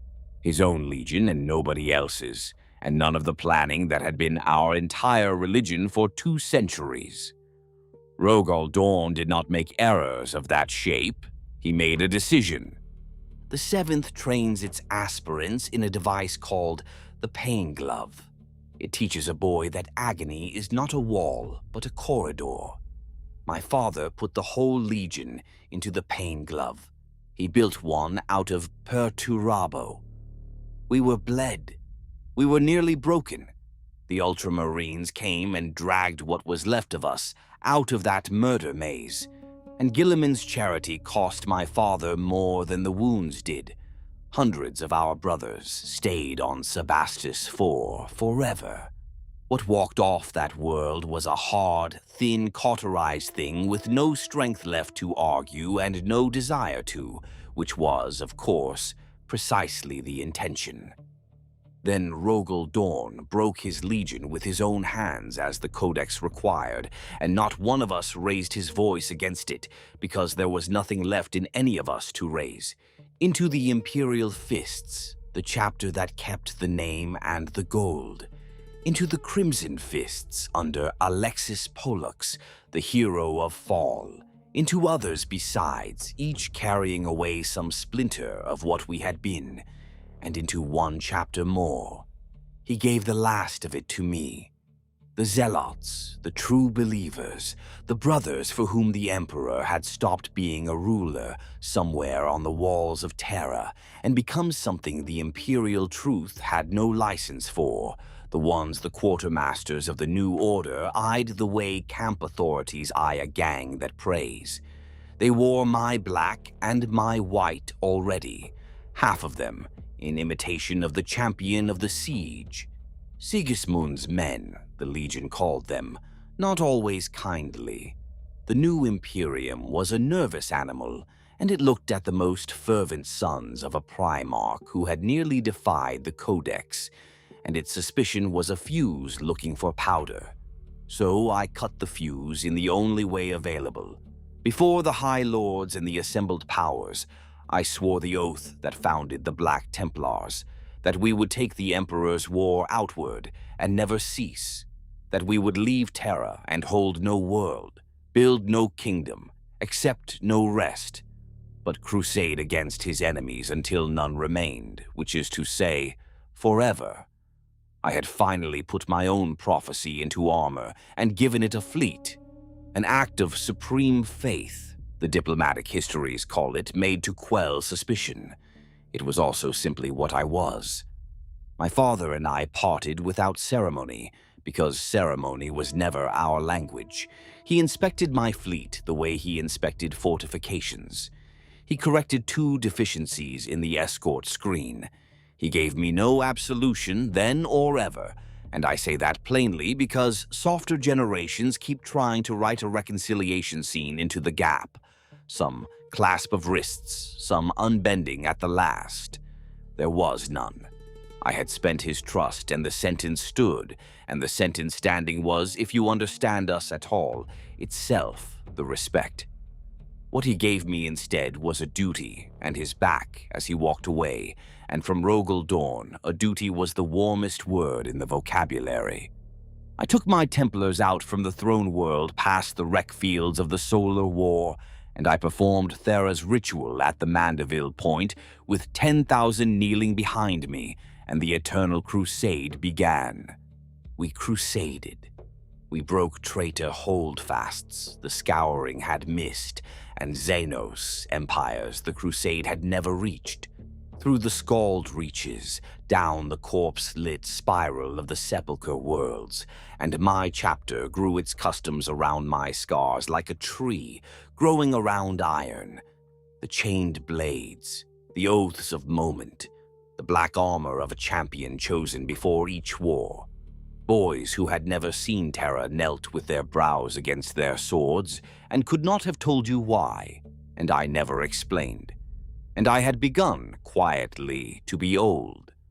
Not weak, old the way a fortress is old, all the mass still standing and the masons long dead. Ran was far out in the black with those axes of his, and would in time be given a chapter of his own. Pollux held his own march among the Crimson Fists, and my father still lived, still building, still refusing to be finished with the work. We did not speak. I did not petition. The traitors were not dead. I had chased them to the threshold of the Eye of Terror and watched the warp swallow their fleets, and the High Lords of Terra, secure behind my father's walls, ruled that the Eye was a grave. I stood in their council chambers and told them what I had seen. The warp does not kill hatred, it feeds it. 9 legions do not evaporate. The enemy was not destroyed, but banked like a fire, like seed grain. They heard me with the patience powerful men keep for relics. So I stopped petitioning and did the work myself. I brought a great fleet of my Templars to the Cadian Gate, the one stable road out of the Eye, and set a vigil there, decade upon decade, over the sickly light of that imprisoned storm. And I sent scout vessels into the Eye itself, over the objections of every navigator I employed.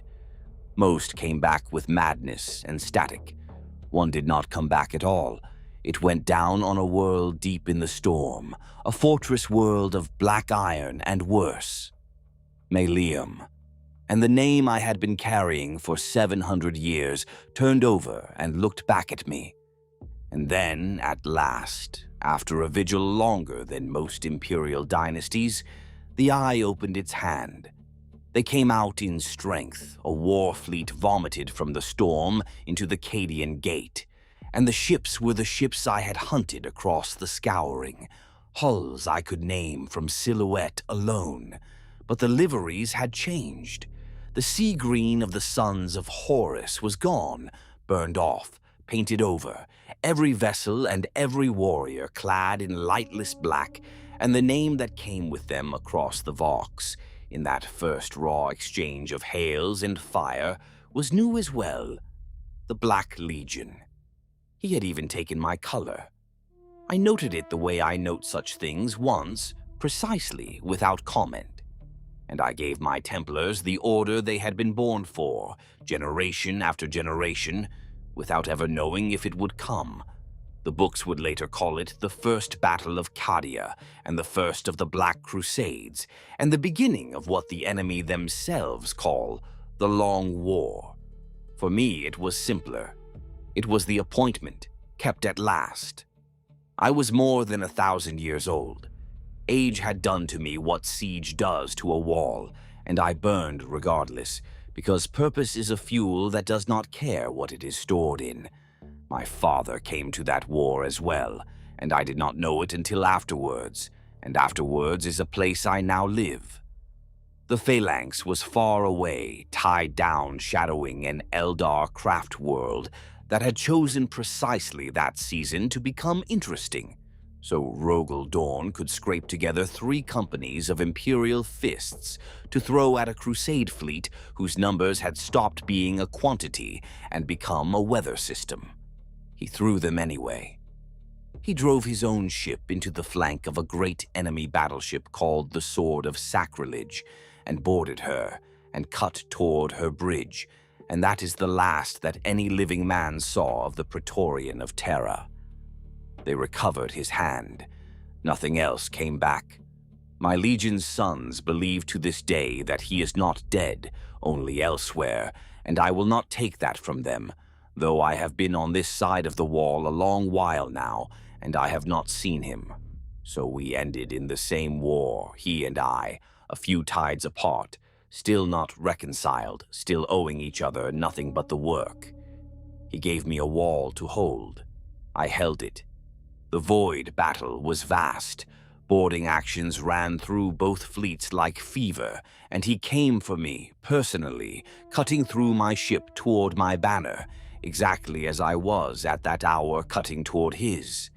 We met aboard my flagship, the Eternal Crusader, in the great arming chamber outside my chapter's Reclusium, with the war shaking the deck plates, and my sword brethren and his Justician facing each other across the threshold like the past and the future being formally introduced. Ezekiel Abaddon. I had last seen him across a burning cargo plane on Terra, a banner and a silhouette. Up close, the centuries in the Eye had made him vast and calm and certain, the War Master's air grown into something the War Master never finished becoming. And on his right hand he wore the weapon that had murdered the angel, the talon of Horus, kept like a relic and worn like a promise. And he spoke to me. He did not rave. He spoke with courtesy, with respect, almost with warmth, one first captain to another, the last 2 of our kind. He said he had honored me across all the long centuries. He said the Imperium I served was a corpse propped on a chair, ruled by clerks in the name of a dead man. He said it belonged by blood right to the legions who had built it. that he had come to take it back, and that a warrior of my quality deserved better than to die holding a door for the High Lords of Terra.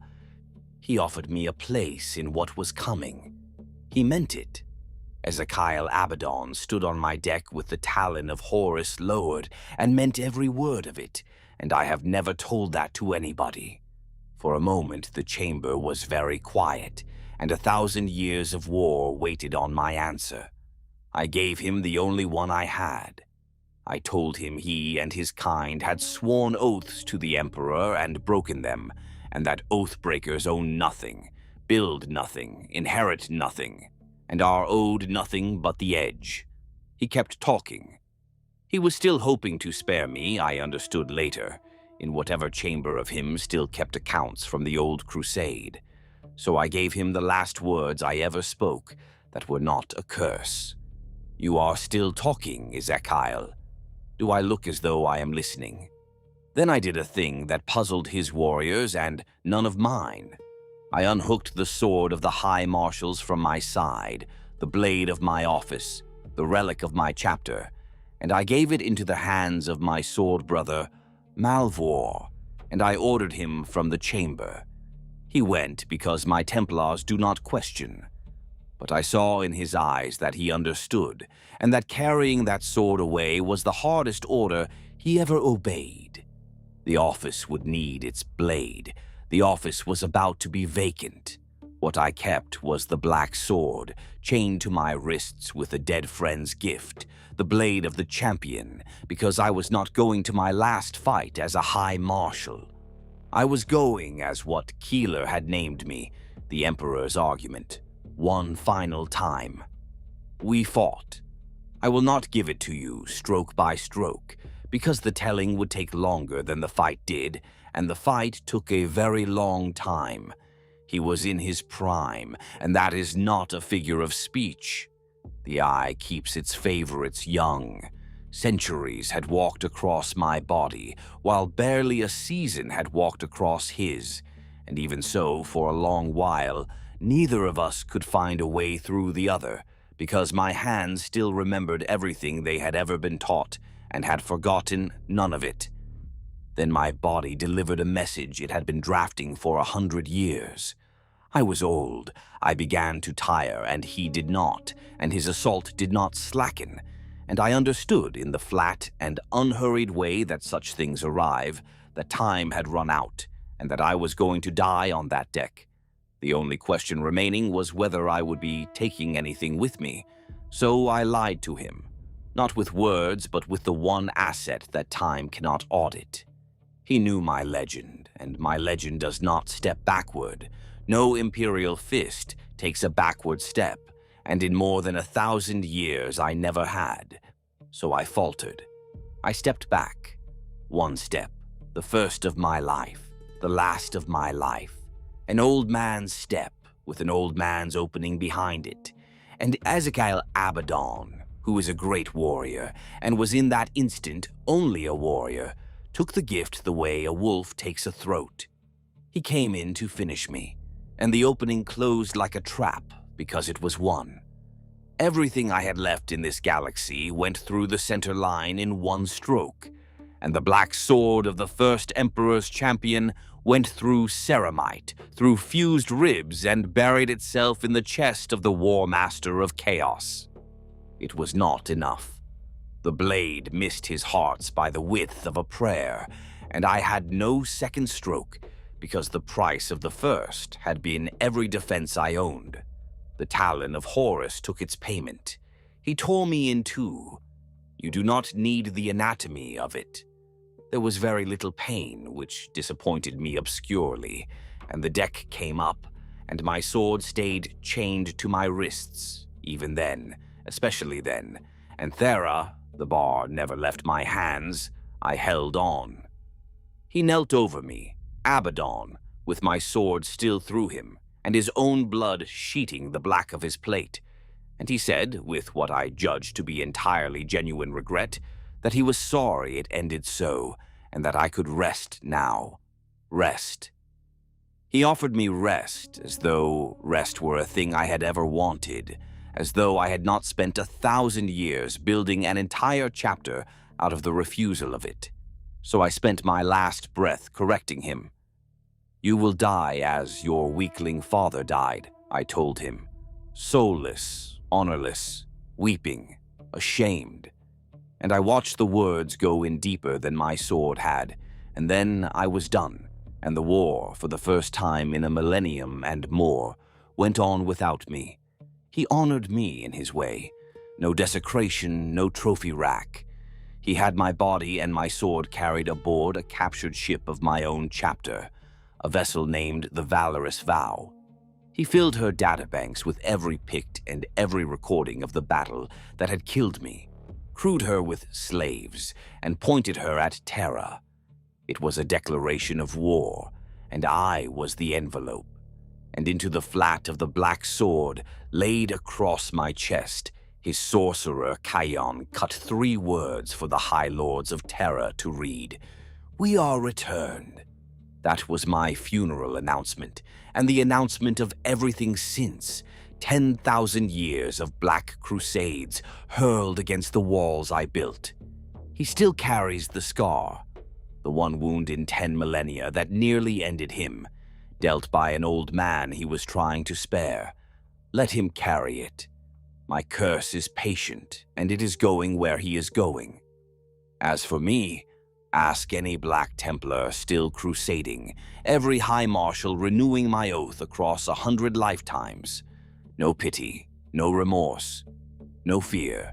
Somewhere tonight, on the eve of some battle at the edge of everything, a champion in black kneels, closes his eyes, and presses his forehead to the flat of a blade, and he thinks he is honoring me.